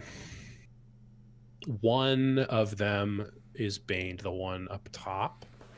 So he's going to get. Oh, the one, this one, anyone that moved, past me. Over, Oh, never it'd be mind. the one. One of them did. If you want to get an opportunity before it moved. I think I do. Yeah, you can. This guy. I'll Oh, put when him it there. It's when it moves out of my reach. which Yeah, is- he did. Oh, it didn't. He's still I have, in it. Correct. I have 5 feet, yeah. Damn.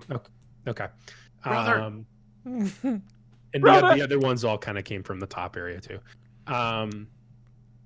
So Coven takes a big gulp and tries to hide behind his shield.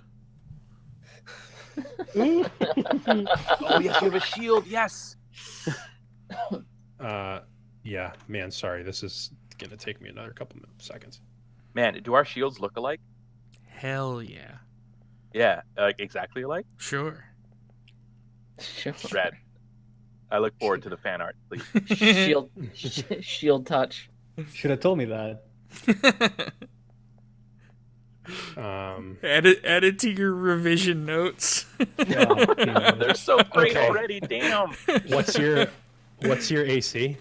18. Yes, brother. Okay, so they all move. They see you and they all move in and they're just they get up on you and Wanderer, protect me. you're pressed up against the edge of the river. There's not quite a wall there. It actually drops off. So you're your heels are on it. Oh yeah, little they- pebbles falling into the water. Yeah. They all lean in for a swipe, and they have they just have these little nails on their hands. They're not they don't have weapons or anything. So they're not trying to bite you. It's just these nails on their hands, and they lean in and it's just like kittens scraping on your chest plate. They're just Ping, ping, ping, ping, They're ping, just- ping, ping. it's just cats on a scratching post. But they want you dead, dude. They don't like you. As they all scratch at me and don't phase me, So are they? I just look over at Cash and go, "The Wanderer protects me." Question mark. Very Rad. nice. Okay, that is Yell all back. of those turns. Damn. Fuck off me, dude. I'm trying to think of them. I'm trying to think of the math. They have such a small fraction of a chance of hitting you. Like so with modifiers, so slim. But yeah, that's it. It is now the end of that round, and it is Everly's turn. Okay, so Everly thinks to herself, I am going to create a bonfire out of these naked bastards. Mm. Whoa. And I can do it. Nice. This is a 60 range. Yeah, okay. I'm talking to myself, sorry. No, you're fine. How dare you? Yeah. It's basically you pick a 5-foot cube, and it's a cantrip, and I have to make a dex save on a Okay. 5-foot, just like one of the squares, basically. Okay. Do I need to move closer then? No, you have a 60-foot range on it, so you can Okay, cast it from that's where what I you thought. are. You Okay. basically just pick one of them, and it's like a fire underneath them. Fire underneath one of them? Let me see. You create a bonfire on the ground that you can see within range until the spell ends. A magic bomb around 5 cube. Creature as I speed read, no one can understand what I'm saying. Creature must also take a saving throw. The flame will object in an area. Spell is 1d8 when you reach. Okay, good. Yeah, so pick one, and I will roll the save for it. Okay. So I'm going to do this guy right here because he's baned. Good call. Yeah, the one just like in the space above him. Yep. Okay, sweet.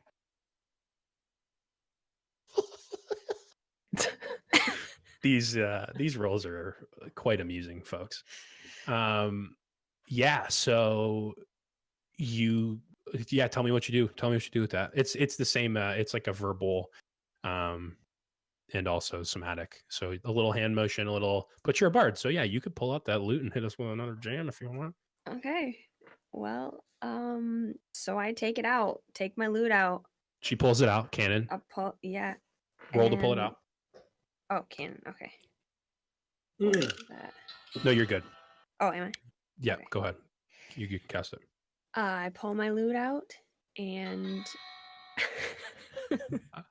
I love it. the beautiful music creates a flame, and I throw it at this naked fellow, and I say, "Your ass is on fire." Oh, killing it. Cash. Actually, Coven, you have a free action to add some fucking stuff to that book about Everly, dude. Get it. Turn the page, dude. Page 2, Everly stat sheet. Yeah, for real. Musical and writes straight fire. Her mixtape is Flames. Go ahead and roll a d8, please. Okay. I can feel the heat from here. Woo. All right. So Nice. I rolled you a toss some flame at this boy, and it was one that was like pulling up on Coven's breastplate, like trying to get some flesh past the armor, and you just melt it. It just like you start ripping through it, and he looks back. He pulls back, like he's gonna stay standing where he is, but like he retracts, and he's just like writhing, like he's not okay. All right, is that your turn? Yeah. Okay. Algos. Okay, so I will shocking grasp this gentleman. Just Yes. directly in front of you, the Yep, baned one. directly. Yep, because I believe it is a touch. Yes, it is. It is. Yeah. So that is a +4. Okay. Ooh. Whoa. Coming back. He's back. He's back. You added the bless, right? Oh no, I did not. That's 4. Plus a So, D4. Yeah. It's a roll- just roll a roll a D4. roll a D4. Okay, right. Sorry. Yep. Ooh, you Is that a total of 8? Repeat so that. you He's back. you wound up to yeah. If it so basically to sum up session 0, Everly was just a like a wood chipper that we threw goblins into, and Alagos was like a dude trying to operate the chipper, just turning it off and being like, I don't know how this thing works.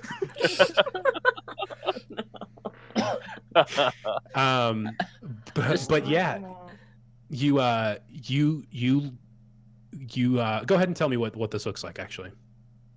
Okay, so I pull my hand up and I grab him harshly by the thigh and start channeling electrical current through me.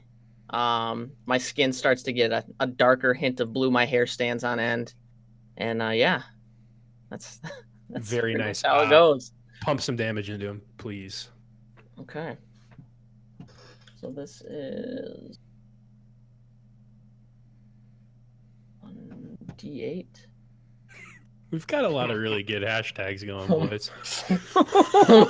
No. Hey, hello. Welcome back, sir. It's been too long. That was a 1. That was Thank you, yeah. one. Thank you. That Sorry. was a 1, folks. I just didn't want to damage. say it out I mean, loud. it was a 1 damage though. Not Yeah, better than whiffing, I suppose. exactly. Yeah, so you grab this guy's thigh and just send a little jolt into him, and he just like pulls up his leg, almost like you get shocked like by like when you walk on a carpet too long and touch You're wearing wool socks. exactly, and he just like lifts his leg. He lifts his leg and looks down and goes.